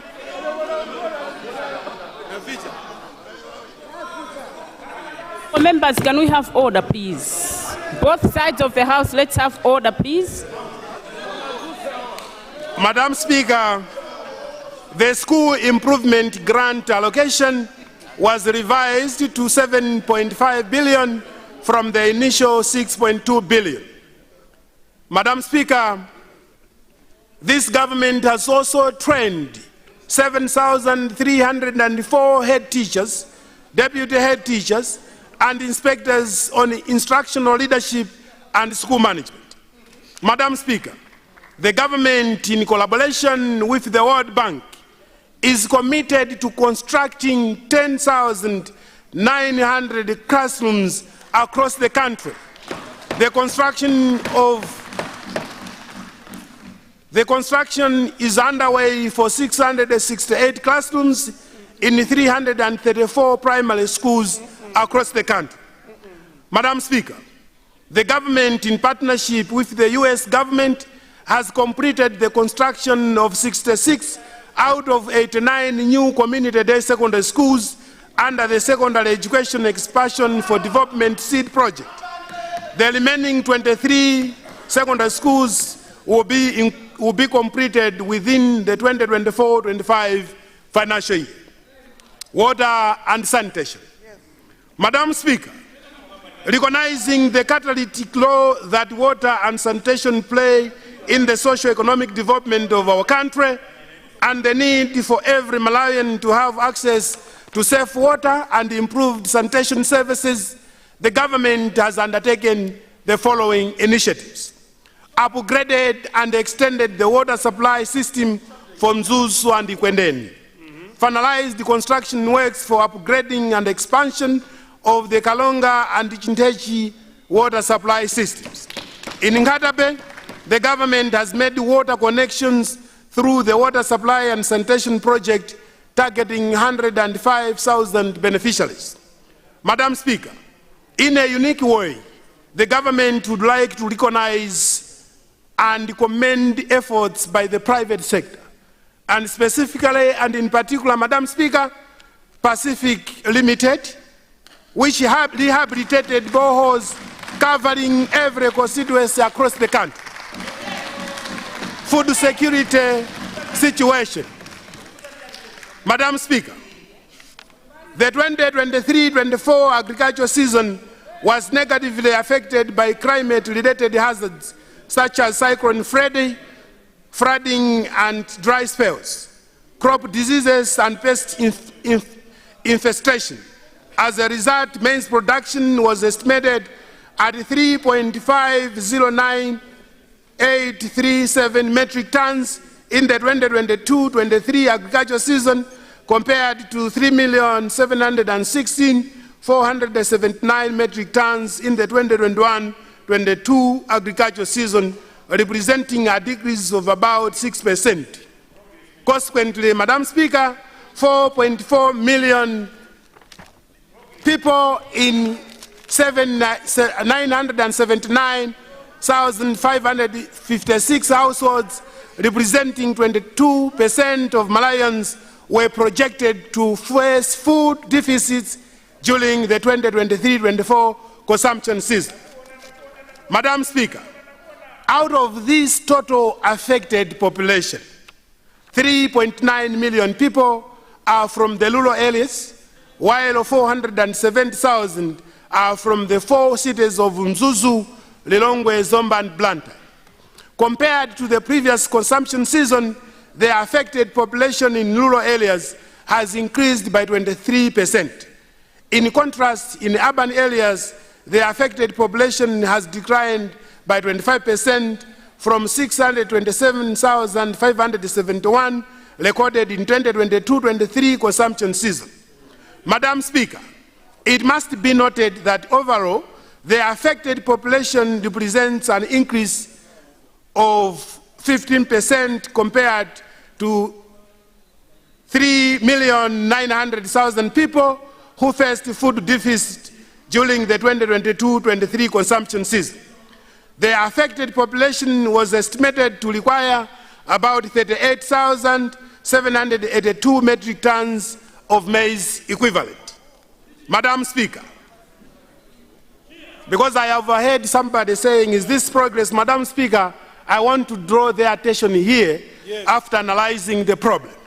Madam Speaker, to protect the livelihoods of its population, the government, through the Department of Disaster Management Affairs, DODMA, in collaboration with humanitarian partners, facilitated the development of the 2023-24 National Lean Season Food Insecurity Response Plan to respond to food insecurity situation as projected by 2023-24 Malay Vulnerability Assessment Committee MVAC report. Through this plan, assistance to food insecure household is being provided through cash transfers and in-kind food transfers. Madam Speaker, the response plan is estimated at 260.26 billion, and to this end, Madam Speaker, a total of 151.96 billion, representing 58% of the response plan, has been mobilized to cover both maize and cash transfers from government and development partners, which include, Madam Speaker, the World Bank, the World Food Programme, the Embassy of Ireland, and the United Nations Children Fund. Madam Speaker, with this support, at least 95% of the 979,556 projected food insecure households have been reached with in-kind maize support for 1 month, whilst at least 33%, which is 322,984 of the affected households, have been reached with cash transfers ranging from 1 to 3 months. Government reforms. Madam Speaker, allow me to update the August House on the progress of implementing various public sector reforms undertaken to improve effectiveness and efficiency of service delivery. Public finance management reforms. Madam Speaker, you will recall that my mid-year budget review statement alluded to the government's commitment to implementing the public finance management reform agenda articulated in the public finance management strategy of 2023 to 2028. The strategy's main objective is to facilitate the attainment of sound fiscal management within the public service to realize sustainable economic growth and development for the country. Madam Speaker, I wish to acknowledge the support provided by our development partners, including the World Bank, European Union, and the German government, GIZ, and notably the World Bank's first growth and resilience development policy operation approved in December, Madam Speaker, of 2023, and disbursed $80 million to the government following the achievement of crucial PFM policy reforms. Furthermore, the government, with support from the World Bank, is developing a new $80 million fiscal governance program for results, which will build on the objectives of the recently launched PFM strategy. Additionally, the European Union is supporting PFM with Euro 22 million and GIZ with Euro 4.5 million. Madam Speaker, my ministry has fully operationalized the Public Finance Management Act of 2022 through gazetting the PF Act Regulations 2023. In the 2024-25 financial year, my ministry will go further by reviewing Treasury and desk instructions, and this, Madam Speaker, will provide a clear guidance on processes and procedures at all levels of PFM operations. State-owned enterprises performance. Madam Speaker, in addition to the annual consolidated report for state-owned enterprises that are submitted to this August House for transparency and accountability, my ministry has developed a performance assessment framework to ensure that best performing SOEs are properly recognized. This will promote a culture of excellence in SOEs for better financial management and service delivery. The goal is to improve the performance of SOEs so that over and above service delivery, they should generate returns on government investments and remit dividends. Madam Speaker, to further enhance the monitoring of revenue collected by SOEs, all 22 regulatory SOEs have fully migrated into revenue accounts to the Reserve Bank of Malawi. In the year 2024-25 financial year, my ministry will roll out this arrangement to the remaining SOEs, including subvented organizations and trading SOEs. This arrangement, Madam Speaker, will significantly improve dividends and surplus remittances, thereby widening the non-tax revenue base, and this will also reduce the tendency of government to borrow its own resources. Integrated Financial Management and Information Systems, popularly known as IFIMIS. Madam Speaker, my ministry, through the Department of Accountant General, will continue to build on the gains registered from implementing the SAP-based IFIMIS. To this effect, Madam Speaker, efforts to ensure comprehensive financial reporting will continue through increased IFIMIS coverage to all MDAs and local councils.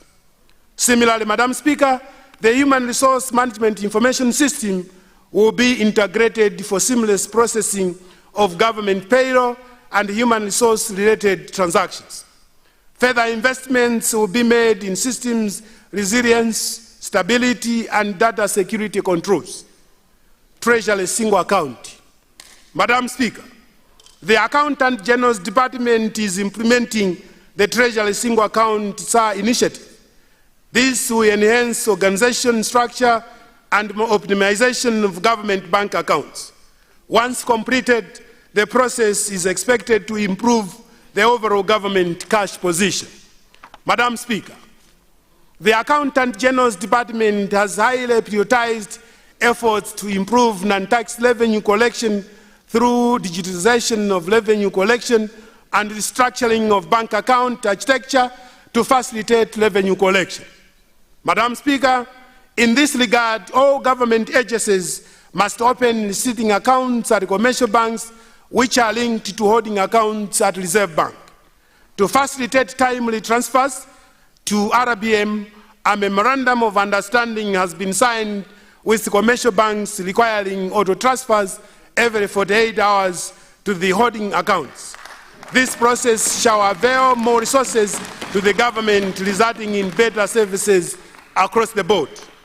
Madam Speaker, to complement the TSA efforts, TASICs are at an advanced stage to create a digital gateway enabling service recipients to pay for government services using Airtel Money and TNM Mpamba. The aggregated effect of these interventions will exponentially increase non-tax receipts and supplement domestic taxes. Assets valuation. Madam Speaker, the Department of Accountant General is leading in exercise to enhance accountability for government assets. Historically, Madam Speaker, government fixed assets, including buildings, motor vehicles, equipment, and furniture, were managed under the Department of Human Resource and Management, DHRMD. This approach, Madam Speaker, was deemed inadequate as the existence and the number of assets received a greater weighting over valuation. Madam Speaker, to build on the progress achieved by DHRMD, the Accountant General's Department is consolidating records of government assets in terms of unique identification numbers, locations, condition, and value of the assets. This is also in line with the International Public Sector Accounting Standards, IPSAS, accruals accounting practices being implemented by the Accountant General's Department that government should recognize all assets and liabilities, usually at market value, or their value in use to ensure the balance sheet reflects government's actual financial position. Poverty reduction and social protection. Madam Speaker, Madam, as we rebuild our economy on a post-cyclone Freddy, on the one hand, it is imperative that we continue to provide support to those in need. The government will therefore enhance the provision of social protection to the poorest and most vulnerable in our society. It will thus include implementing the social cash transfer program, which targets the ultra poor throughout the country and reaches out to 292,449 households across all districts, and the government is currently conducting retargeting, and the number of beneficiaries' households is expected to increase to 382,457. On the other hand, Madam Speaker, a revision of benefits levels was approved using the rural inflation, which will result in 71% increase in the average transfer amount per household from the current 9,000 to 19,000 per month. Madam Speaker, under the implementation of the Climate Smart Enhanced Public Works Program, 362,450 participants have been enrolled and are working in 6,568 sub-projects focusing on soil and water conservation. Following additional financing from the World Bank, the enrollment targets has been increased to 520,000 participants. This program has proven to be an effective and efficient short-term measure for reducing poverty and enhancing sustainable livelihoods. Madam Speaker, Madam, the government is also implementing the savings and loans groups and microfinancing interventions. These are livelihood interventions directed towards achieving the financial inclusion of the ultra poor to help them gain resilient livelihoods. Currently, Madam Speaker, 61,880 savings and loan groups are registered with the Department of Community Development, and 1,176,626 people are participating in these savings and loans groups, of which 76%, Madam Speaker, are female. Madam Speaker, the school feeding program is an intervention designed to improve childhood nutrition, increase children's ability to concentrate and learn in class, promote enrollment and regular attendance, as well as to reduce dropout rates. The program currently, Madam Speaker, reaches out to over 2,661 schools with 2,771,588 learners as direct beneficiaries. Madam Speaker, as we are all aware, the tropical cyclone Freddy hit Malawi in 2023, which affected most of the districts in the southern region. Consequently, under shock-sensitive social protection, the government expanded social protection through implementation of the Cyclone Freddy recovery response with financial support from the World Bank and UNICEF. Madam Speaker, under the Tropical Cyclone Freddy recovery response, cash transfers amounting to 150,000 were provided to beneficiaries under Social Cash Transfer Program, Climate Smart Enhanced Public Works Program, and Social Protection Program. The cash top-ups were given covering a period of 3 months. The response targeted 9 districts in the southern region, and beneficiaries were selected in the most affected areas, covering 185,886 households. Madam Speaker, in all these efforts, government is collaborating with non-governmental organizations, the private sector, development partners, and community leaders to improve livelihoods, economic welfare, and the dignity of targeted populations. The 2024-2025 budget. Yes. Madam Speaker, allow me to present to this August House the 2024-2025 fiscal targets and the assumptions underpinning estimates. Major assumptions for 2024-25 budgets.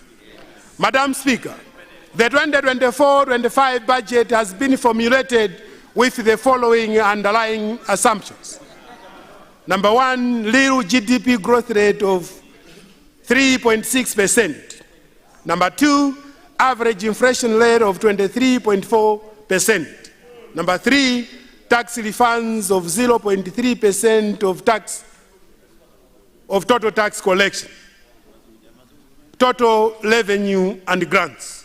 Madam Speaker, total revenue and grants for 2024-25 fiscal year are estimated at 4.55 trillion, representing 24.3% of GDP. Domestic revenues are estimated at 3.38 trillion, representing 18.1% of GDP, of which tax revenues are estimated at 3.26 trillion, and other revenues have been projected at 126.54 billion. Madam Speaker, grants are estimated at 1.17 trillion, of which 1.1 trillion will come from international organizations and 72.69 billion from foreign governments. Expenditure.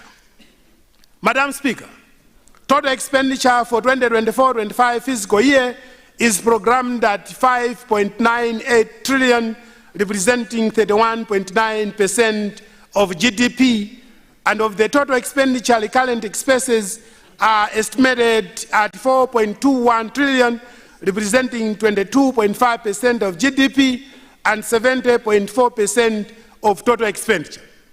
Madam Speaker, development expenditure for 2024-25 financial year is estimated at 1.77 trillion, of which 1.37 trillion is for foreign financed projects part 1, and 383.6 billion is for domestic financed projects part 2. Madam Speaker, the proportion development expenditure to the total budget, which is our investment, now stands at 30% from 24% in the 2023-24 financial year. This is unprecedented in the history of Malawi's budget cycle. Let me state this once again, Madam Speaker. For the first time in our history, we have allocated 30% of this budget on production. This is a development budget because we are focusing on investment. And as I have said, Madam Speaker, this is unprecedented in the history of Malawi's budget cycle, fiscal balance and financing. Madam Speaker, the 2024-25 financial year is overall balance is estimated at a deficit of 1.43 trillion, which is 7.6% of GDP. This deficit will be financed through domestic borrowing amounting to 1.28 trillion, representing 6.0% of GDP, and 150 billion foreign borrowing. Highlights of 2024-25 budget. Madam Speaker, let me now turn to the highlights of the 2024-25 financial year's budgets as follows. Wages and salaries. Madam Speaker, wages and salaries are projected at 1.08 trillion, representing 5.7% of GDP. The wages and salaries estimates have also incorporated resources for recruitment amounting to 6 billion and 70 billion reserved for general salary increment. Pensions and gratuities.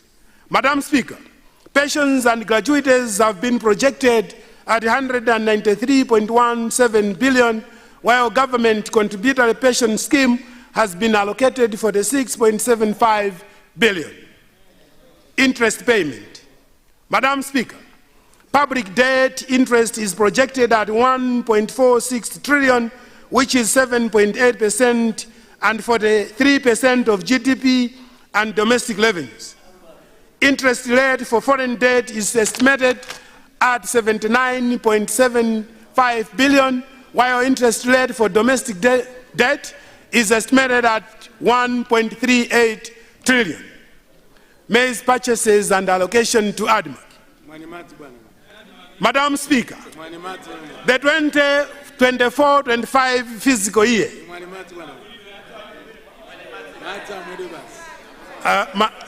Madam Speaker, I would like to assure the August House that this very Minister of Finance is very energetic and does not suffer thirsty when he is presenting a budget, and he will complete this one without drinking water. Madam Speaker, Madam. Madam Speaker, Madam, maize purchases and allocation to ADMAC.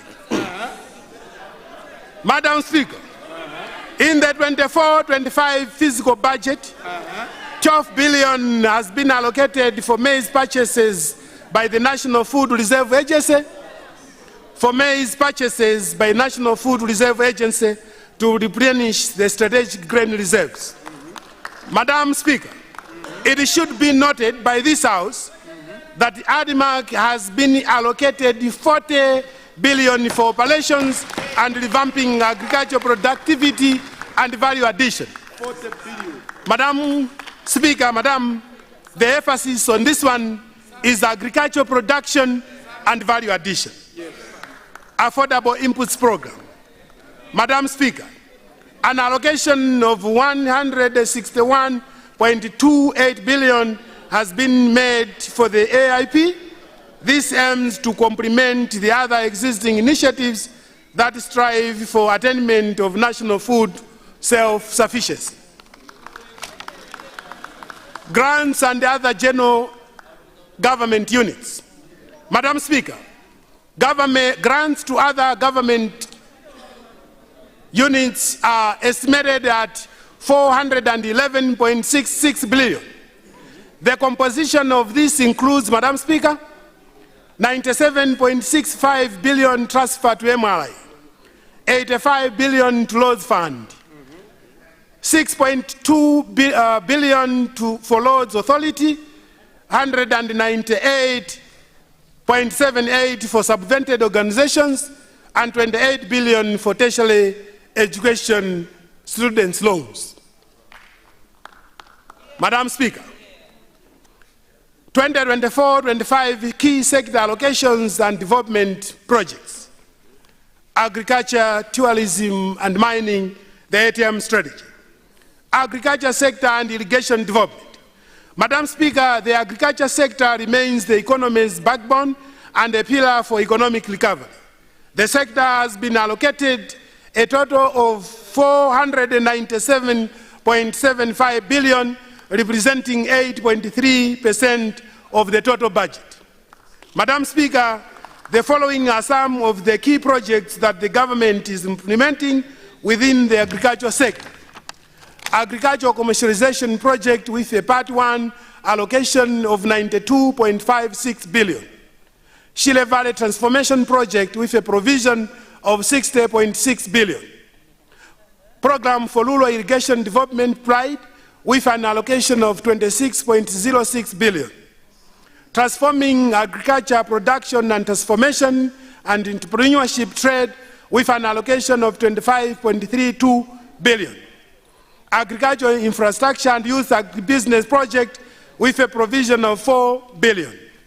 Promotion of mechanized farm operations through hiring centers in Malawi with a provision of 500 million kwacha. Agriculture machinery production being implemented by the Malawi University of Business and Applied Sciences.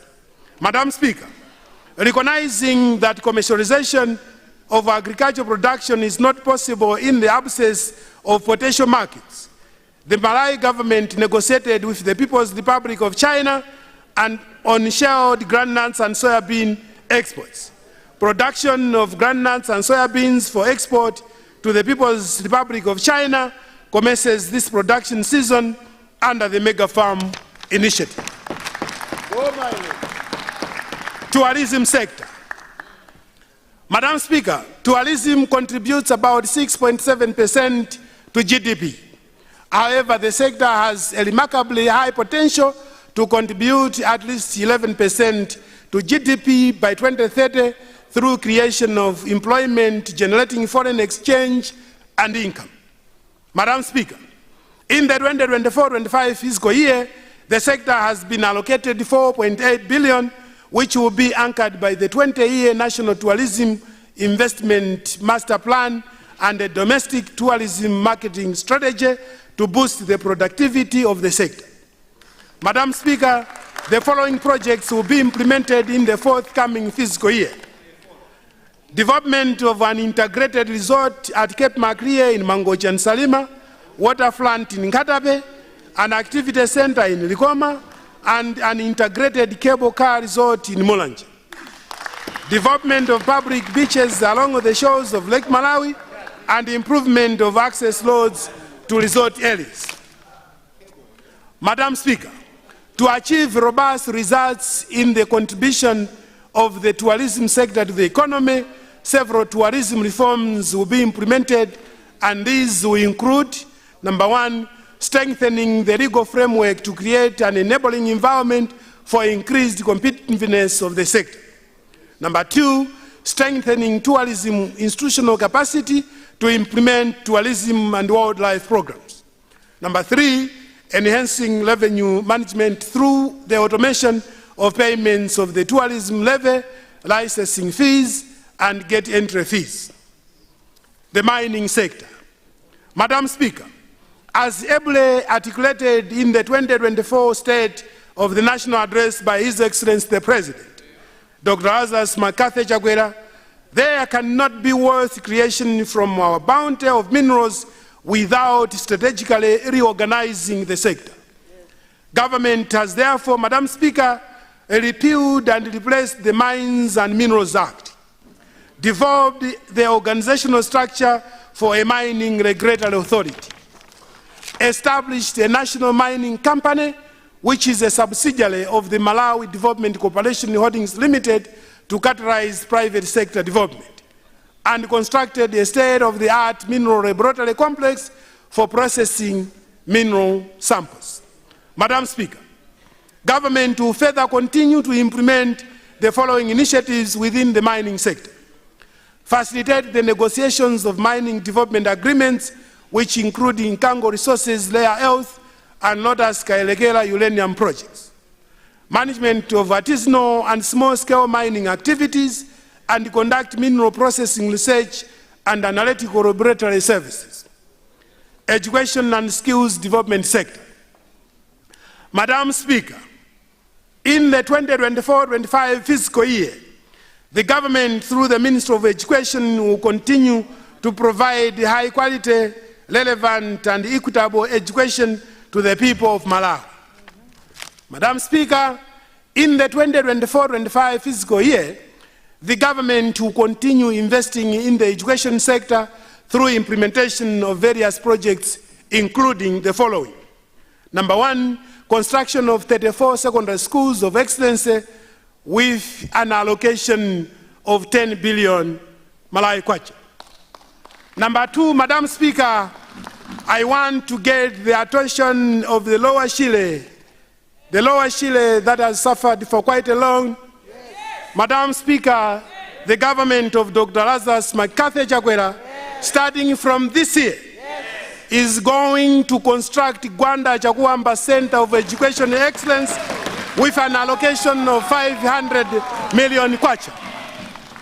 We are also going to construct of Lulanga Secondary School, implementation of Malawi Education Reform Project with an allocation of 85 billion, the skills for a vibrant economy with an allocation of 48.91 billion, and the equity for quality and learning at secondary with an allocation of 37.98 billion.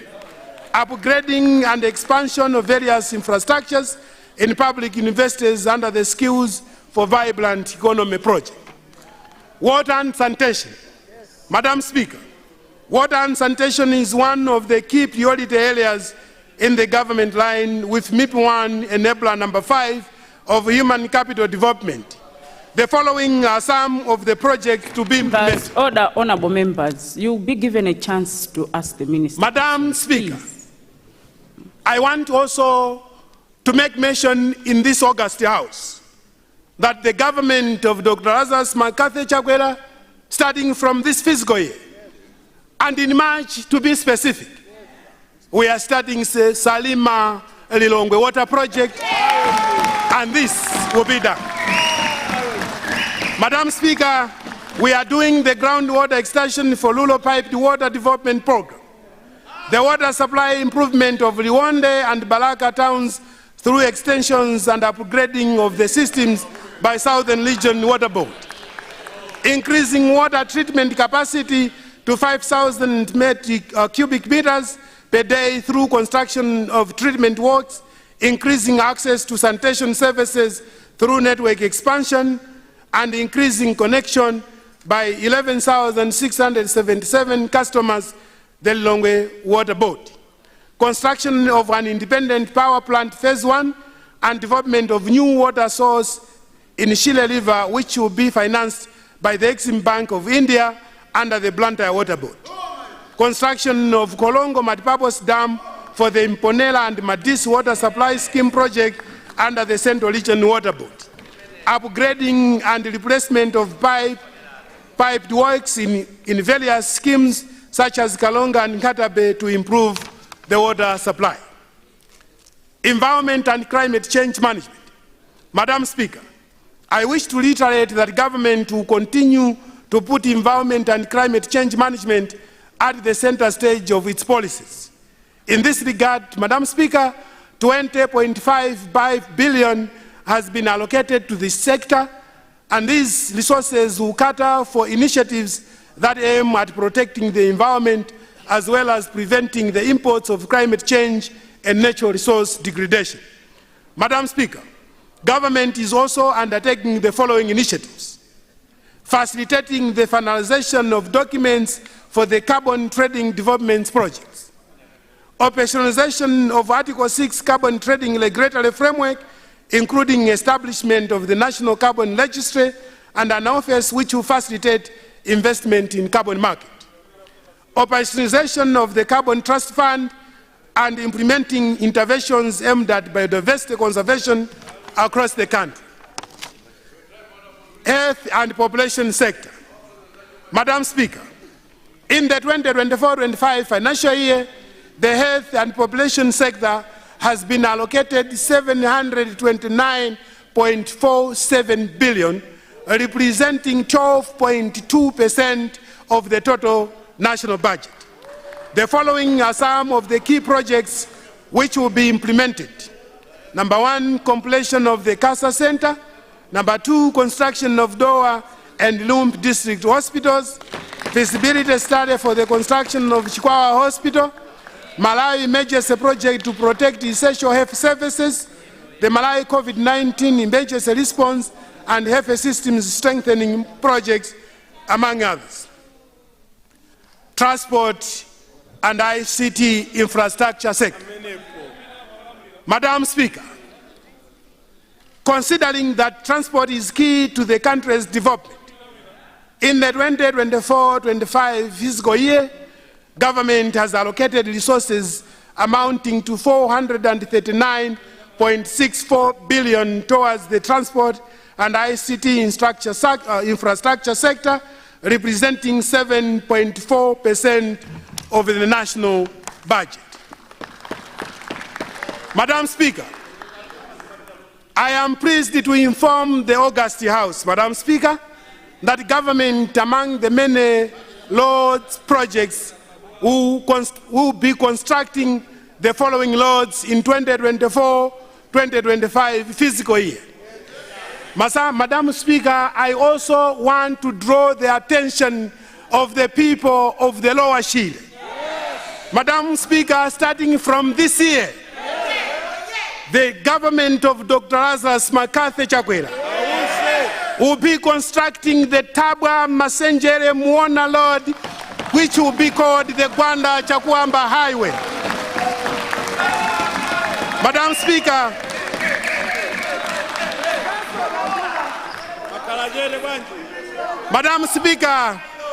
Madam Speaker, by public demand, I'm saying the government will construct the Tabwa Masenjere Muona Road, and this road will be popularly known as the Gwanda Chakwamba Highway.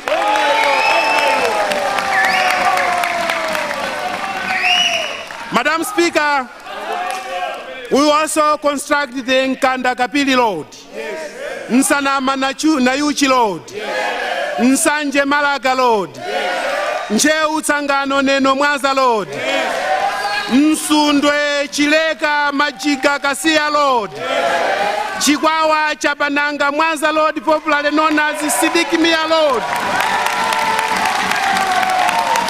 Madam Speaker,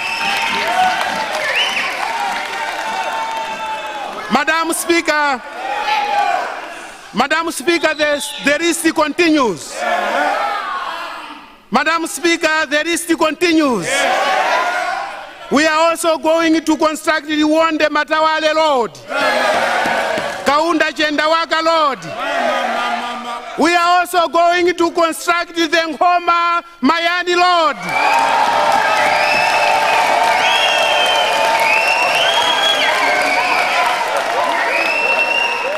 Madam Speaker. Excuse me, Honorable Minister of Finance. Madam Speaker, I'm not done yet. Honorable Minister of Finance. Madam Speaker, I'm not done yet. Honorable Minister of Finance, can I have order? For the last time, visitors in the visitors gallery, you're not allowed to participate or clap, please. In the visitors gallery, please. Please.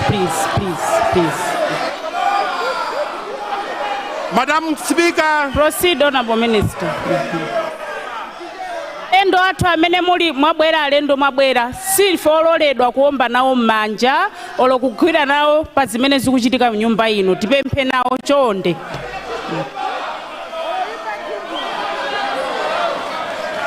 Thank you very much, Madam Speaker. Madam Speaker.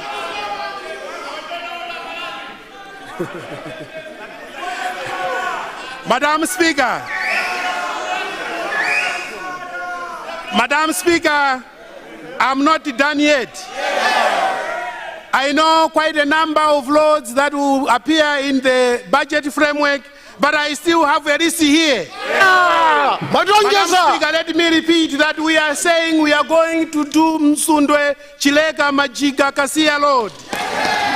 We are also going to do Ngoma Mayande the Lord. We are going to rehabilitate Sipe Chingeni Liwande Lord. We are also going to do Sante Mkota Matutu Kapili Lord. Madam Speaker, if this is not development, then what is development? Madam Speaker, energy sector. Madam Speaker, in line with the Sustainable Development Goal number 7. Blantyre North, order, please. Of sustainable clean energy. No, Blantyre North, order. The sector will continue to facilitate access to clean energy to spur economic activities in the 2024-25 financial year. Some of the projects that the sector will implement include the following, Madam Speaker. Yes. Construction of storage facilities in Nakala, phase 2 of the rehabilitation of Kapichira Dam, construction works for installation of the 20 megawatts battery energy storage systems at Kanengo substation, construction of the 361 megawatts in Paramanga hydropower, and construction of the 50 megawatts Nanjoga power plant in Salima district. Industrial development. Madam Speaker, the government recognizes the vital role that trade and industry plays in the achievement of sustainable economic growth and development of the economy. In the 2024-25 financial year, the government will facilitate the approval of the industry policy and the national cooperative development policy. It will also continue to promote the export processing zones by raising awareness on the revised EPZ Act and regulations. Madam Speaker, the Ministry will continue implementing the following initiatives in the 2024-25 financial year. Build capacity of micro, small and medium enterprises and marginalized groups to effectively implement small, medium enterprises order and develop standards for all products identified in the small, medium enterprises order. Promote and facilitate value addition by cooperatives and negotiate and review bilateral, regional and multilateral trade instruments. Youth, sports and development. Madam Speaker, government is committed to continue providing policy direction and guidance on matters pertaining to the development and empowerment of Malawian youth and the management of all sporting activities. In 2024-25 financial year, resources allocated to this sector will cater the following construction projects. Construction of Mzuzu Youth Center, completion of the Griffin Saenda Indoor Sports Complex, completion of National Aquatic Complex, completion of Zingwangwa Soch Stadia, and rehabilitation of Bingu National and Kamunzu Stadia. Job creation initiatives. Madam Speaker, government through the Skills for a Vibrant Economy project intends to construct classrooms, laboratories, girls' hostels and workshops in the national technical colleges by the end of 2024-25 financial year. In addition, Madam Speaker, government will facilitate the construction of 3 community technical colleges in Mzuzu, Lilongwe and Neno.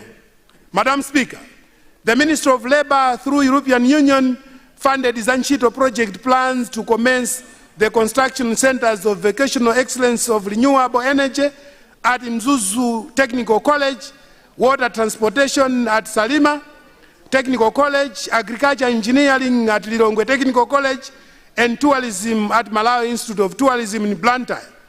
Under the same project, the Ministry also plans to launch and disseminate the occupational safety and health policy in various workplace policies.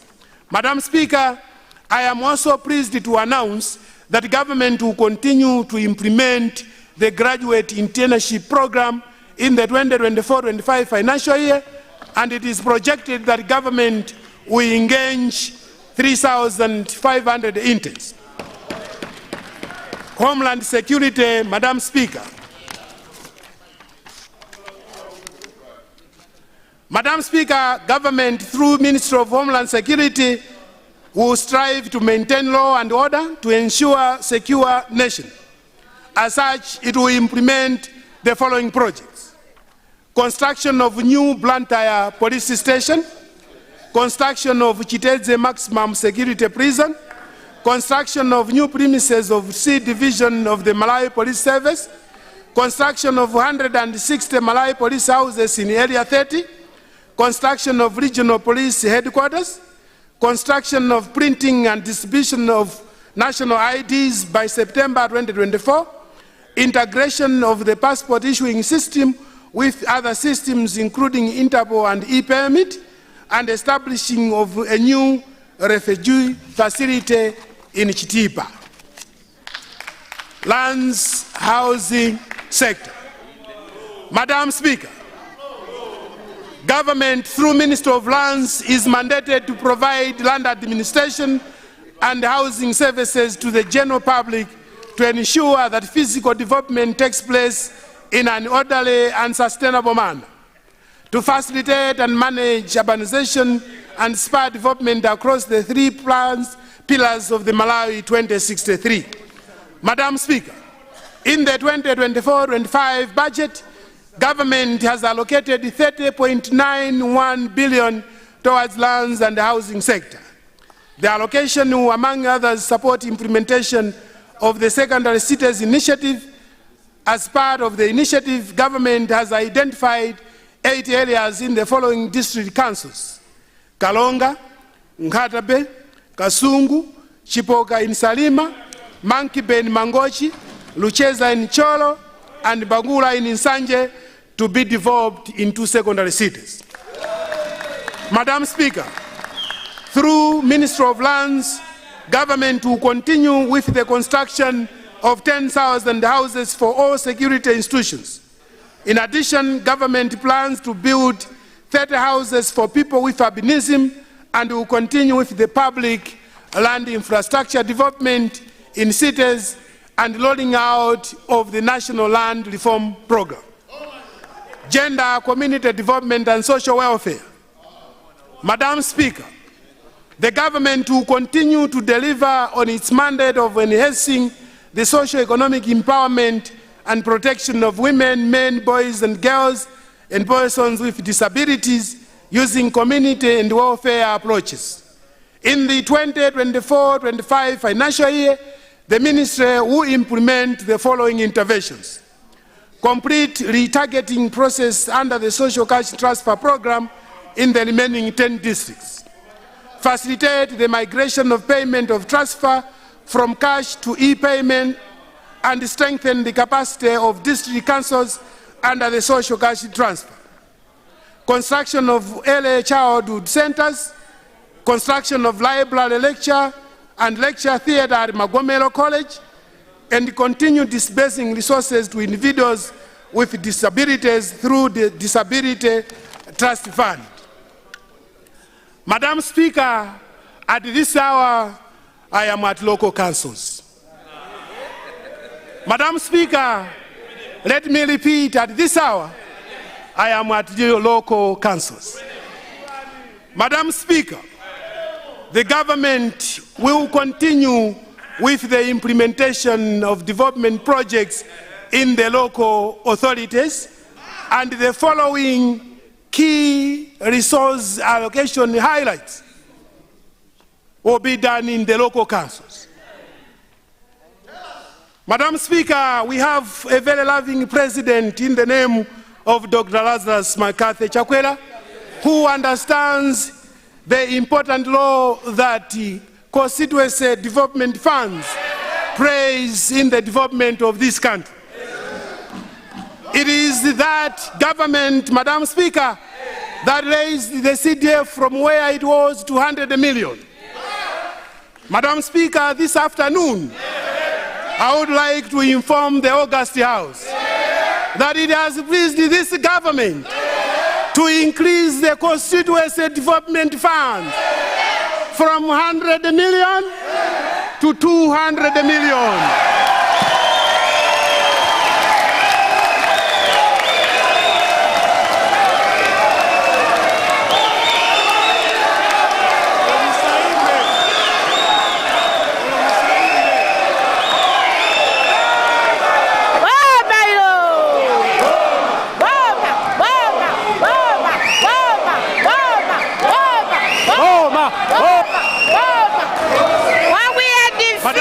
Speaker.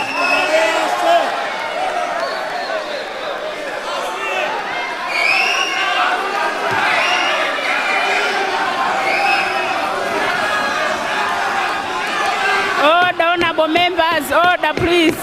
Order please. Madam Speaker. Honorable members, can we give the honorable minister of finance time, please? Order, honorable members, order please.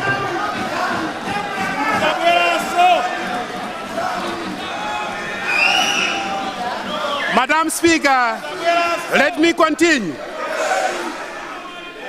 Madam Speaker, let me continue.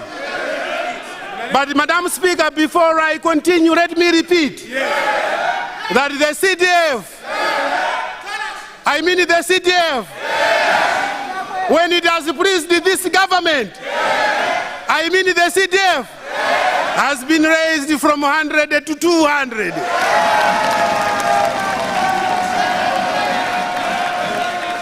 Madam Speaker, we are also going to do the following, Madam Speaker. 6.19 billion members, for order, district please. development The fund. minister still needs to finish his statement, please. 20.1 billion order. For the construction of city roads. 2.3 billion for the construction of water structures under the Water Resources Fund. 922 million for infrastructure development fund. 14 billion for the rehabilitation of district hospitals, and 36.88 billion under the governance to enable service delivery guest project. Madam Speaker, revenue policy and administrative measures for the 2024-25 fiscal year budget.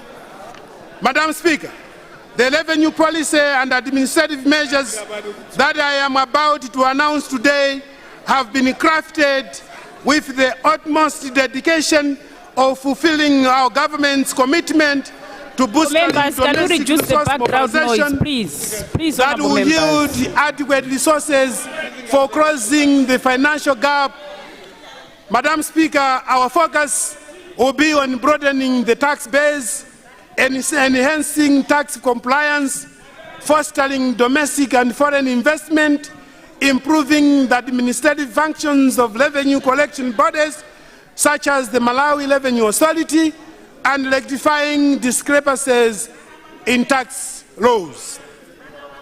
Madam Speaker, allow me to firstly extend my appreciation to the private sector, academia and all stakeholders who participated and contributed valuable insights during the pre-budget consultation meetings held across the nation, and your perception and articulation, Madam Speaker, of the various issues have been included in shaping the policies we are presenting today. Tax policy measures for 2024-25 budget. Madam Speaker, I want to draw the House attention, Madam Speaker. Madam Speaker, effective midnight today, customs and excise measures come into force. While value-added tax, VAT, income tax, and administrative measures will take effect on 1st April 2024 upon the passage of relevant bills by this August House and a session by His Excellency the President. Madam Speaker, customs measures. You will recall, Madam Speaker, that in this fiscal year, the government removed import duties on taxes on electric motor vehicles and materials used for the construction of electric motor vehicles, charging stations to reduce demand for fossil fuels and its negative impact on climate. Madam Speaker, this afternoon I'm pleased to report to the August House that we already have some investors importing electric motor vehicles and constructing charging stations. Encouraged by this good response, Madam Speaker, the government is extending this facility to electric motorcycles. Yes. Specifically, the government is removing the import duty and import tax excise tax on electric motorcycles. However, standard rate of value-added tax will be applicable on both the electric motor vehicles and the electric motorcycles in line with good practice in VAT administration. Madam Speaker, the government has noted with big concern the deplorable living conditions that some of our students in tertiary education institutions, universities are facing to live in because of inadequate decent students' accommodation. While government is endeavoring to close the gap, the private sector can also play a crucial role in complementing government efforts. Accordingly, Madam Speaker, as an incentive to private sector to venture into business of providing hostels to students in tertiary education institutions, the government will start waiving import duty on import exercise tax on building materials, furniture and fittings specifically for the construction of hostels for students in tertiary institutions. Necessary safeguards, Madam Speaker, will be established to avoid abuse of this facility, details of which will be available in the subsequent government gazette notice. As you are aware, Madam Speaker, when Malawians live outside the country for a period exceeding 1 year, the law allows them to import personal household items and passenger vehicles duty-free. However, the current law excludes duty-free importation of motor vehicles with a capacity of more than 5 people. This legislation has proven discriminatory against some returning residents who import passenger motor vehicles with a capacity of more than 5 people. We are therefore amending the law to accommodate all passenger carrying motor vehicles for returning residents that were using while living outside the country. Madam Speaker, as one way of encouraging value addition and promoting local manufacturing, the government is allowing the Malawi Army, the Malawi Police Service and Malawi prisons to import duty-free fabrics and accessories for making uniforms under the Customs Procedures Code CPC 421, increasing import duty on finished nylon sheets of tariff subheading 7210.49.90 from 15% to 25%, increasing import duty for sacks of tariff subheading 6305.33.00 from 20% to 25%, and introducing a surcharge of 10% on sacks for cement packaging. Madam Speaker, the government is introducing legislation to allow for the use and transmission of electronic certificates of origin. This is to align with international best practice. Madam Speaker, to align with the taxation of other petroleum products such as petrol, paraffin and diesel, the government is increasing import duty from 20% to 25% and introducing 10% import excise duty on automotive lubricants. Madam Speaker, as one way of broadening the tax base, the government is introducing import duty of 5% and 10% excise duty under tariff subheading 8802.30.00, which covers airplanes and other aircraft of an unladen weight exceeding 2,000 kilograms but not exceeding 15,000 kilograms, and similarly petroleum jelly under HS code 2712.10.00 will now attract excise tax of 10%. Madam Speaker, to ensure that tax benefits are enjoyed within a specific period and prevent abuse, the government is restricting the duty-free importation of building materials under CPC 442 for the tourism sector to 3 years, subject to an extension of 2 years at 50% rate of the normally applied import duty and excise duty while VAT will be paid at the normal rate of 16.5%. Furthermore, duty-free importation of building materials for repairs under this CPC will not be allowed.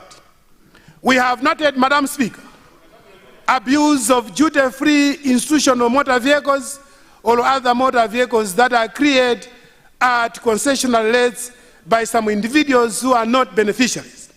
To control this abuse, Madam Speaker, the government is introducing a new note, Note 12, in the law stating that all institutional motor vehicles that are created under any Customs Procedures Code of the Customs and Excise Tariff Order, CPC, should conceptually and indelibly bear the name of the institution on both sides of the vehicle before issuance of a customs clearance certificate. The CPCs to be affected by this change are 422 for lorries, pickups, and vans specifically acquired for church and other religious institutions use, 437 for passenger carrying motor vehicle, for educational, health, tourism institutions and NGOs, 438 for goods carrying motor vehicles, for horticultural enterprises, educational, health, and tourism institutions and NGOs, 439 passenger vehicles carrying for NGOs, 540 for passengers carrying motor vehicles for hotels, inns, lodges, and conference centers, 451 for specialized vehicles for safaris, hotels, lodges, and inns, and 452 covering one bus of seating capacity of 26 or more for churches and similar religious institutions. Madam Speaker, the government to make the following amendments to the Customs and Excise Tariffs Order to improve clarity, collect some millers, prevent abuse and overlapping of some privileges, and broaden the tax base. Create notes 1 and 2 under CPC 419 that allows cabinet ministers to import 3 motor vehicles duty-free, to clarify that the entitlement under this CPC only applies to a serving cabinet minister, and where a serving cabinet minister who is also a member of parliament and has already benefited from the entitlement under CPC 420 that allows my members of parliament to import 2 vehicles duty-free, the cabinet minister may be allowed to import only the remaining motor vehicles. Amend Note 2 to CPC 420 to clarify that where a member of parliament who is also a cabinet minister has imported 2 or 3 vehicles duty-free under CPC 419, the member of parliament shall not be entitled to duty-free provision under CPC 420 even after the member ceases to be a cabinet minister but continues to be a member of parliament. Amend special requirement under CPC 4053.000 governing clearance of motor vehicles imported under temporary import permits to indicate that fines charged by the Commissioner General for failure to re-export motor vehicles under this facility will be reduced from 50 to 20% of the duty payable, and amend CPC 422C to include player mats so that they can be imported for use in mosques, specifically for players, just as peas are procured duty-free for use in churches, and create new CPC to cater for duty-free clearance of vehicles purchased under customs sale and locally manufactured vehicles. Create a new CPC to cater for duty-free clearance of election materials by the Malawi Electoral Commission. Exercise tax measures. Madam Speaker, as one way of promoting the use of locally sourced raw materials for production and promote our farmers, government is reducing excise tax on clear beer made from sorghum and maize from 40% to 20%. Income tax measures. Madam Speaker, to cushion employees' informal employment from the effects of currency alignment, the government has increased the zero pay as you earn bracket from 100,000 to 150,000 respectively. Accordingly, the new monthly pay structure will be as follows. First, 150,000 will be taxed at 0%. Next, 350,000 will be taxed at 25%. Next, 2,050,000 will be taxed at 30%. And excess of 2,550,000 will be taxed at 35%. Madam Speaker, the government recognizes the assistance the private sector provides to people who have been affected by various calamities in the country.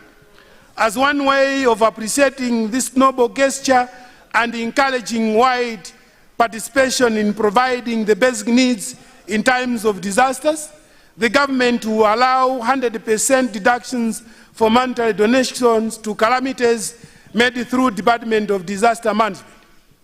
In the same spirit, Madam Speaker, the government will amend Section 39A of Taxation Act to include the cost for provision of water supply as an allowable deduction at 50%. Thus, if that private sector drills a borehole, 50% of the cost of the borehole will be an allowable deduction. Madam Speaker, the government is reducing withholding tax for mobile money agents from 20% to 1%. This is being done to align with the prevailing withholding tax rate for banks and insurance agents, which is at 1%. In addition, most of the mobile money agents do not make enough money to pay personal income tax, as their income falls below the minimum threshold of paying personal income tax. You may recall, Madam Speaker, that in the fiscal year, or in this fiscal year, the government introduced an additional 10% corporate income tax for bank profits above 10 billion. This was done to generate additional revenue for reconstruction works in areas that were catastrophically damaged by the Cyclone Freddy. However, the government recognizes that other sectors make similar profits as the banking sector. Accordingly, government is extending the application of the additional 10% to corporate income tax on profits above 10 billion to all businesses that make such profits to ensure equal and fair treatment of supernormal profits. Madam Speaker, the government has realized the confusion regarding withholding tax on foodstuff and withholding tax on services for taxpayers that provide prepared or processed foodstuffs. The government is therefore introducing a note to the 14th schedule defining foodstuffs as, in quotes, edible farm produces in that law set, end of quote, in order to distinguish the 3% withholding tax rate for the supply of foodstuffs from 20% withholding tax for the supply of prepared or processed food, which is a service. Madam Speaker, to align with the 50% tax rate on investment of pension funds, the government is reducing the withholding tax on interest rate realized from investments of life assurance from 20% to 15%. Further, the government is amending paragraph 1 of the 11th schedule to clarify that 15% income tax rate on pension funds only applies on the return on investment of pension funds and not on the income of the pension fund managers, which attracts 30% corporate income tax. Madam Speaker, to encourage tax compliance, the government is introducing tax clearance certificate as one way of the requirements for the processing of every export permit issued by Ministry of Mining. Similarly, a TCC will be required for both registration and renewal of industrial rebate licenses for the manufacturing sector, and finally, a TCC will also be required on the clearance of ex prospectus. The 15th schedule will therefore be amended accordingly. Madam Speaker, currently minibus owners pay a flat rate of presumptive tax as part of their income tax obligations, regardless of the seating capacity of the minibus.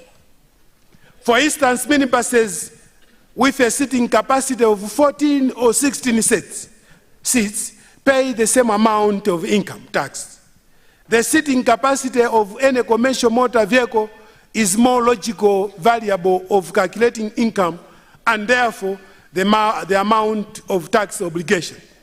Madam Speaker, accordingly, government will amend Section 91B of Taxation Act to change application of presumptive tax on commercial passenger motor vehicles to be based on seating capacity.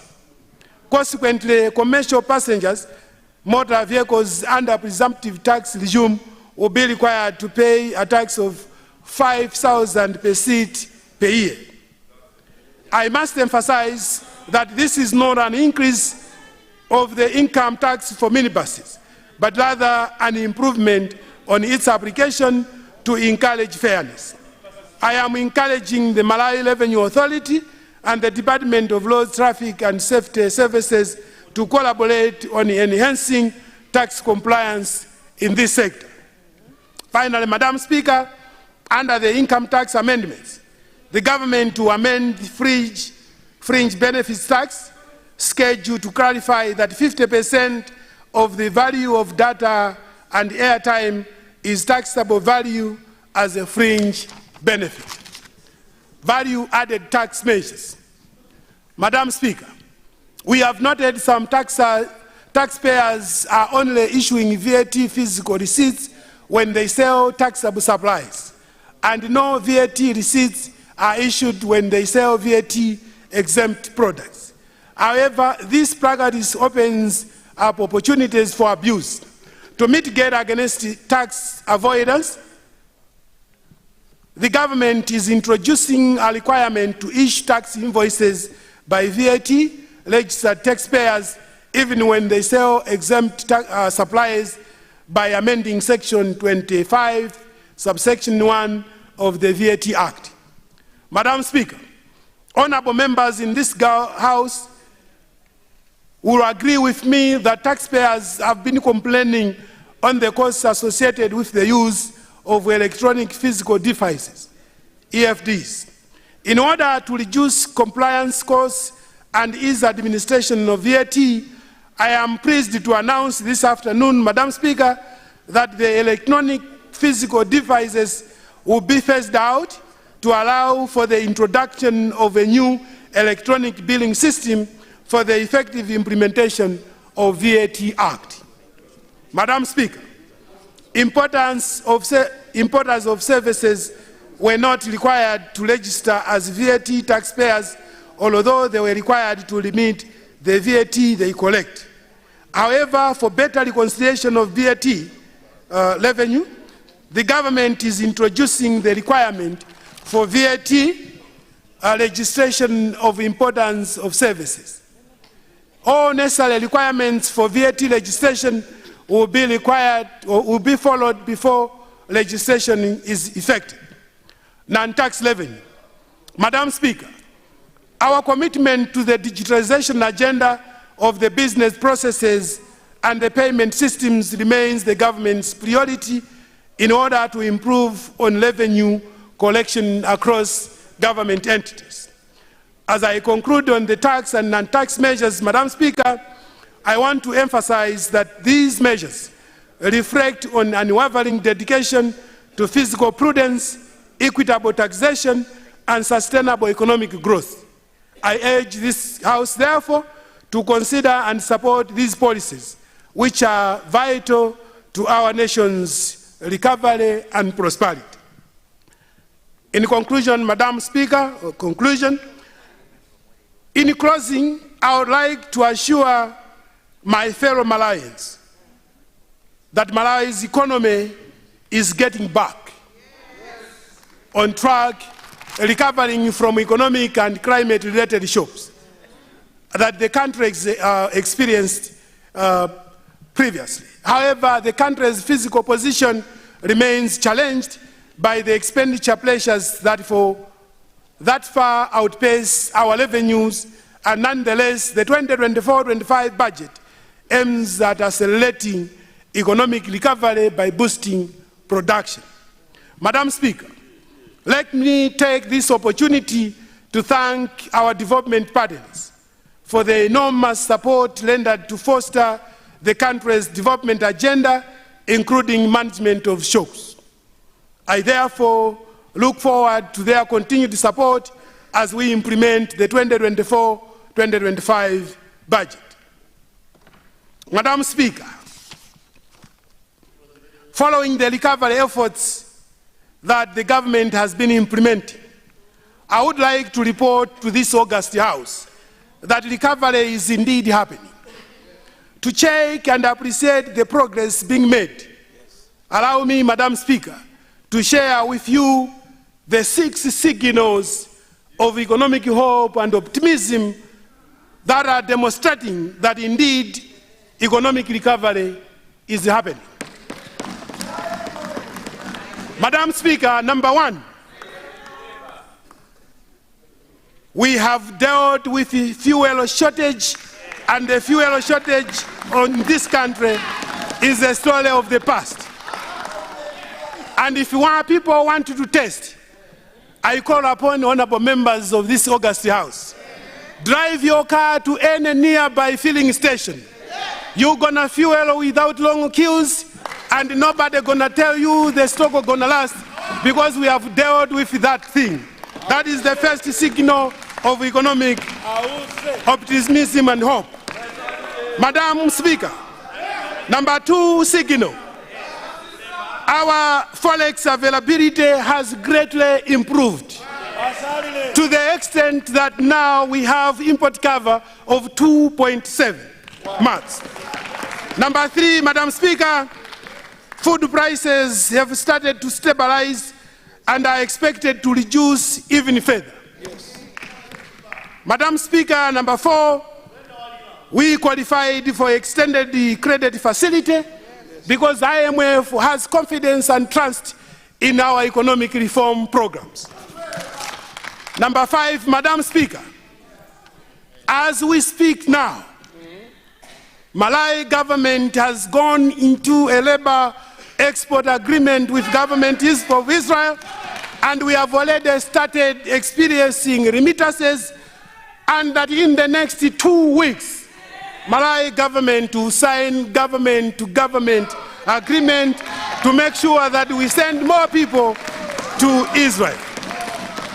Madam Speaker, the last signal of economic hope and optimism, Madam Speaker, is that as we speak now, the donors who left this country and stopped supporting us some 10 years ago, with effect from this fiscal year, they have started the direct budget support.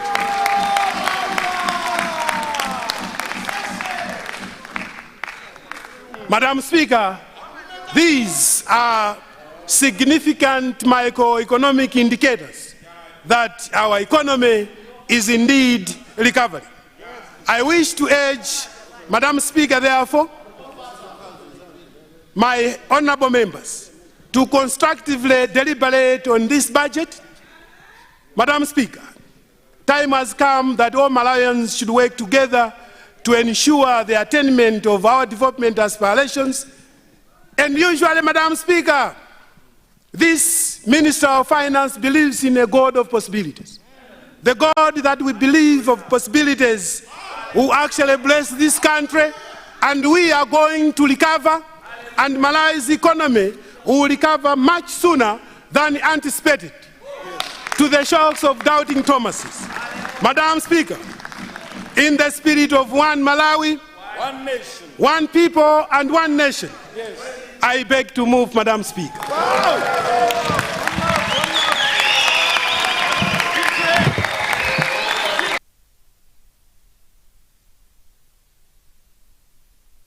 Thank you very much, Honorable Minister of Finance.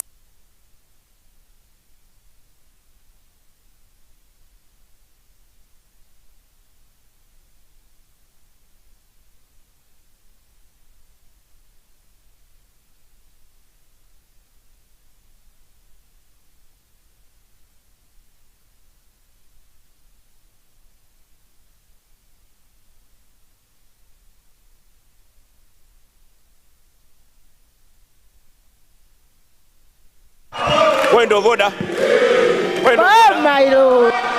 Thank you. Honorable members, order, please. Point of order. Honorable member for Mangochi Southwest, you're rising on what has gone out of order. Madam, this is a house that must respect the decorum of what we must be doing. Is it in order that we should turn this house into a house of singing? Order, please. Order, honorable members. Madam Order, Speaker, please. Madam Speaker. Honorable members on my right, order. Order, please. Order, honorable members. Honorable members on my right, order. Order, please. Order.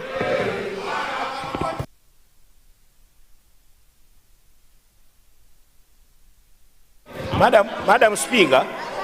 Honorable member for Rumpi East, I've not recognized you. There's honorable member for Mangochi Southwest. Thank you. Madam Speaker, this morning you also ruled against such practices in this house, where people are rising and speaking when you haven't recognized them. I'm speaking particularly the behavior of this side this afternoon.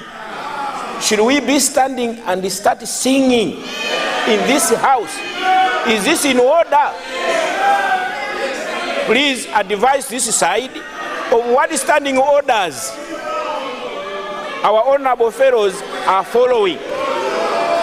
Thank you very much, Madam Speaker. Thank you.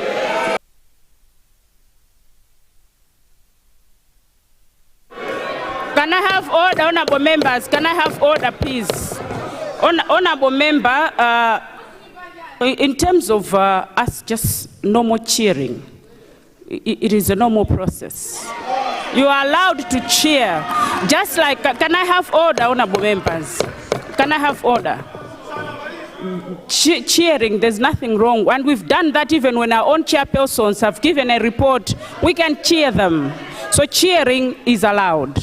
But as members of parliament, obviously, we have got our own limits on where and how far we can go. But cheering somebody, I don't think it's a big issue. But if you go further, I can also ask the same question, that is it in order for honorable members in the House to sit when the president is walking into the House? So those are the issues that we need to be asking ourselves. Thank you.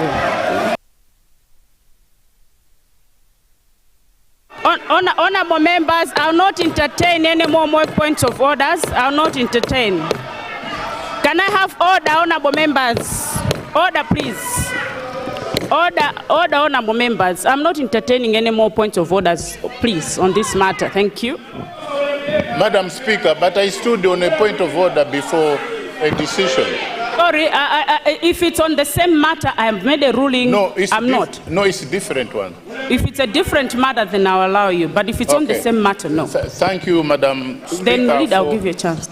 Thank you, Madam Speaker, for giving the people of Rumpi East an opportunity to stand on a point of order.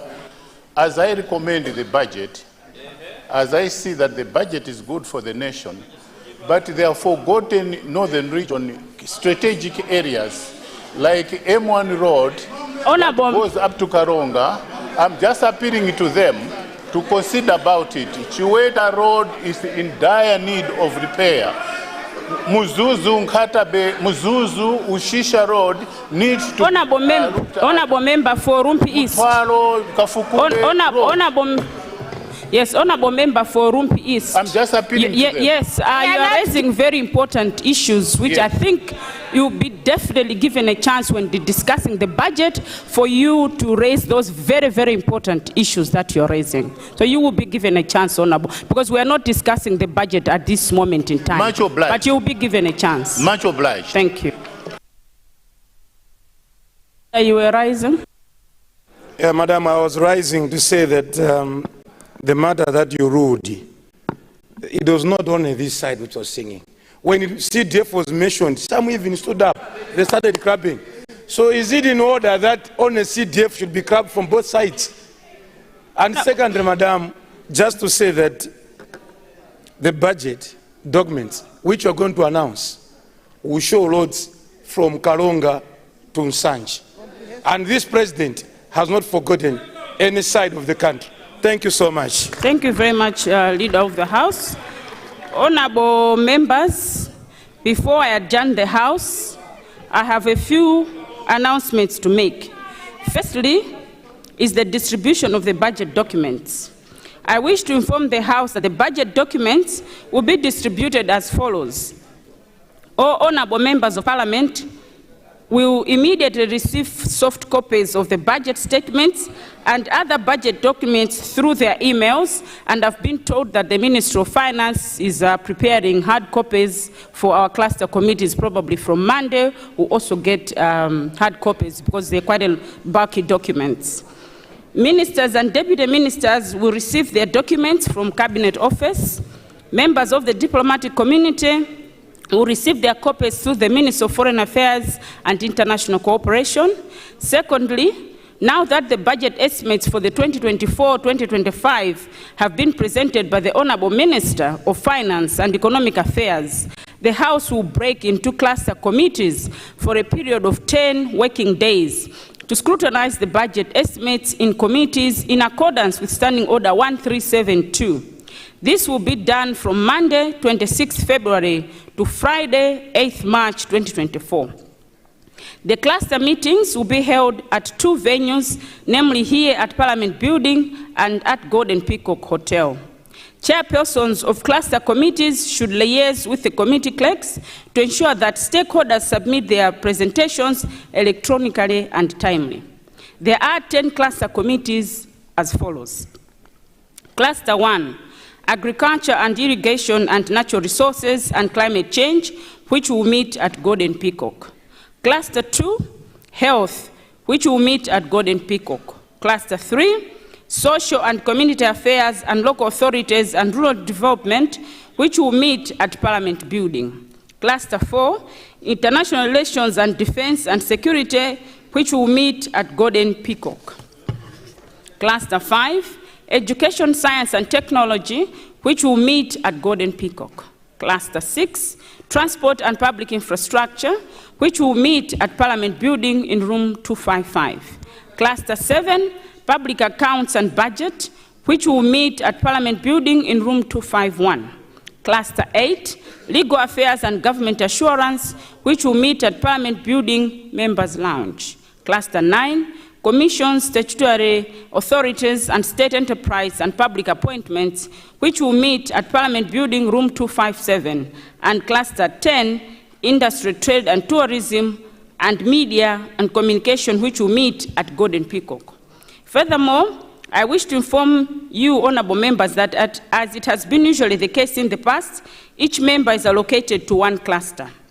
The detailed information regarding membership and specific votes for each cluster will be circulated to members. I further wish to remind the House on the resolution of the Business Committee, which I announced during the previous budget meeting, that all members of the Business Committee will be attending cluster committee meetings to observe proceedings of the cluster meetings.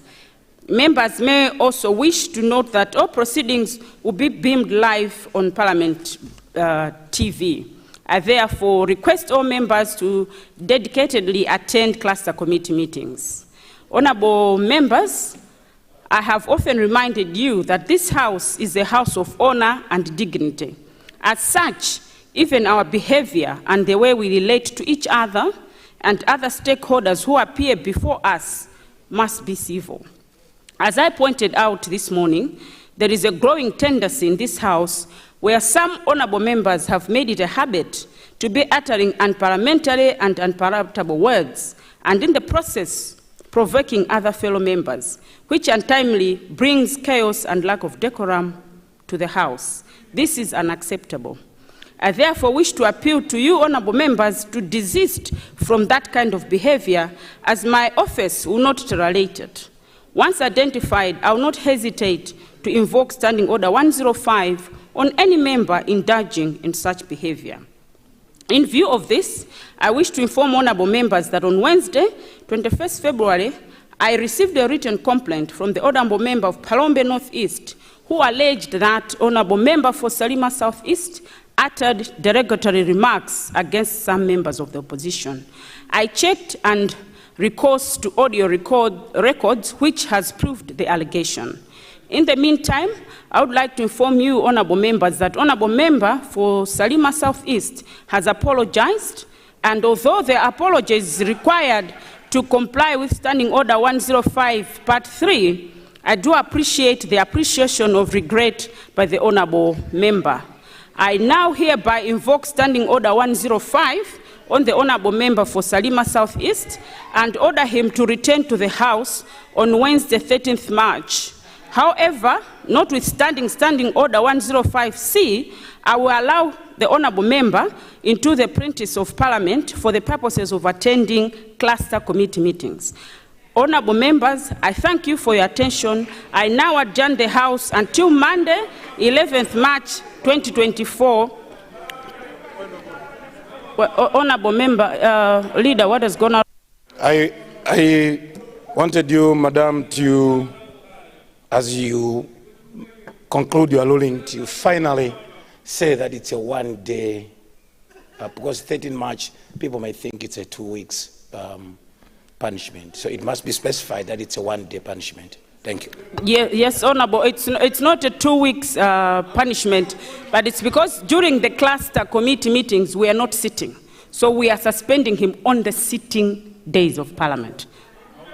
No. Last time the honorable member was 2 days for Zomba Chingale, because she had to miss the rest of the sitting of Parliament. But today the honorable member attended because I hadn't yet made the ruling. So it has to be that Monday and the following day. Thank you.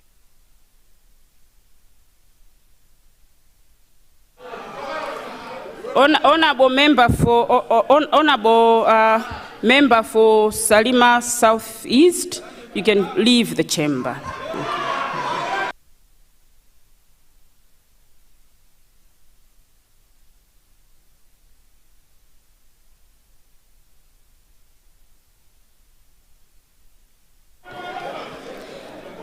Honorable members, I thank you for your attention. I now adjourn the House until Monday, 11th March 2024 at 2 p.m. after the cluster committees have scrutinized the budget. House adjourned.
And the Speaker has adjourned the House to a later date where the members will reconvene after a 2 weeks break of cluster committees. And this is actually guided by Standing Order 137-2, which allows that after the budget has been presented by the Minister of Finance, the members have to go into a 10 working days break into committees where they're going to scrutinize the budget vote by vote. And I should say that the Minister has presented this 2024-2025 budget statement, which is actually his maiden statement, his maiden budget, I should say, since his appointment by His Excellency the President Dr. Lazarus Makathi Chakwera into the position of Minister of Finance and Economic Affairs on 7 October 2023. And the statement has been presented actually under the theme from economic recovery to resilience through accelerating production and enhancing the legal and regulatory environment to protect our economy. The statement that the minister has presented, actually, he's calling it a production budget, whereby from the statement 30% of the budget has been allocated to production, aimed at making Malawi a producing country and not just a country that is always importing. Just a quick run into it, we can tell that the budget is actually an increase with 1.6 trillion kwacha from last year's financial year, because we're looking at the initial budget 2023-2024 was 3.8 trillion kwacha. At mid-year, that's in November, it was reviewed actually to 4.3 trillion kwacha. And looking at 2024-2025 budget estimate, it is paged at 5.9 trillion kwacha, representing 31.9% of the GDP. And as I've said, this is an increase with 1.6 trillion kwacha. Some areas of interest, some areas of significance that we can look at are the areas of wages and salaries that have been given 1.08 trillion kwacha. Maize purchase by NFRA has been allocated 12 billion kwacha. ADMAC revamping has been given 40 billion kwacha. Agriculture sector has been given 497 trillion kwacha. Billion kwacha actually. The health sector has been allocated 729.47 billion kwacha. As we're talking about underlying assumptions, the 2024-2025 budget is looking like, wow, real GDP growth rate of 3.6 trillion kwacha, actually 3.6%, not kwachas anymore. I think my tongue has just gotten used to mentioning kwachas, and I am in the flow of kwachas. Now we're talking percentages. Average inflation rate of 23.4% and tax refunds of 30% of the total tax collection. Other areas to note, social cash transfer has been increased from 10% to 15% of the country's population. So we can look at it as the minister has put it, it is a production budget, hoping that Malawi's financial problems are going to be resolved, and maybe we should look at a possible hopeful and a future that might see a healing to our economy. Pamenepo ndingofotokozerapo pang'ono kuti budget kapena ndondomeko ya chuma 2024-2025 yaperekedwa nyumbamo. Nduna ya zachuma olemekezeka a Simplex Titiola Banda anabwera ndithu nyumbamo ndikufotokoza kuti kupita chitsogolo ndondomeko ya chuma chaka cha chuma cha 2024-2025 chikuoneka motere. Ndemwe chidule nditha kungonena kuti pali kusintha pa ndalama imene thumba la chuma titero kufika pa 5.9 trillion kwacha, imene ili ndalama zimene ndondomeko ya chuma ya chaka cha 2024-2025 ikuona kuti ndimene ingathe kugwira ntchito malinga ndi njira kapenanso ndondomeko zina ndi zina zimene boma lakhazikitsa. Uku ndikusintha ndithu ndi 1.6 trillion kwacha kuchokera pa 4.3 trillion kwacha imene ndondomeko ya chuma ya chaka cha 2023-2024 inasintha mwezi wa Novemba. Pamenepa titha kungofotokoza kuti ndalama zina makamaka malipiro a anthu ogwira ntchito mboma ikidwa pa 1.08 trillion kwacha. Ndalama zogulira chimanga ndi bungwe la NFRA, bungwe ili lapatsidwa 12 billion kwacha.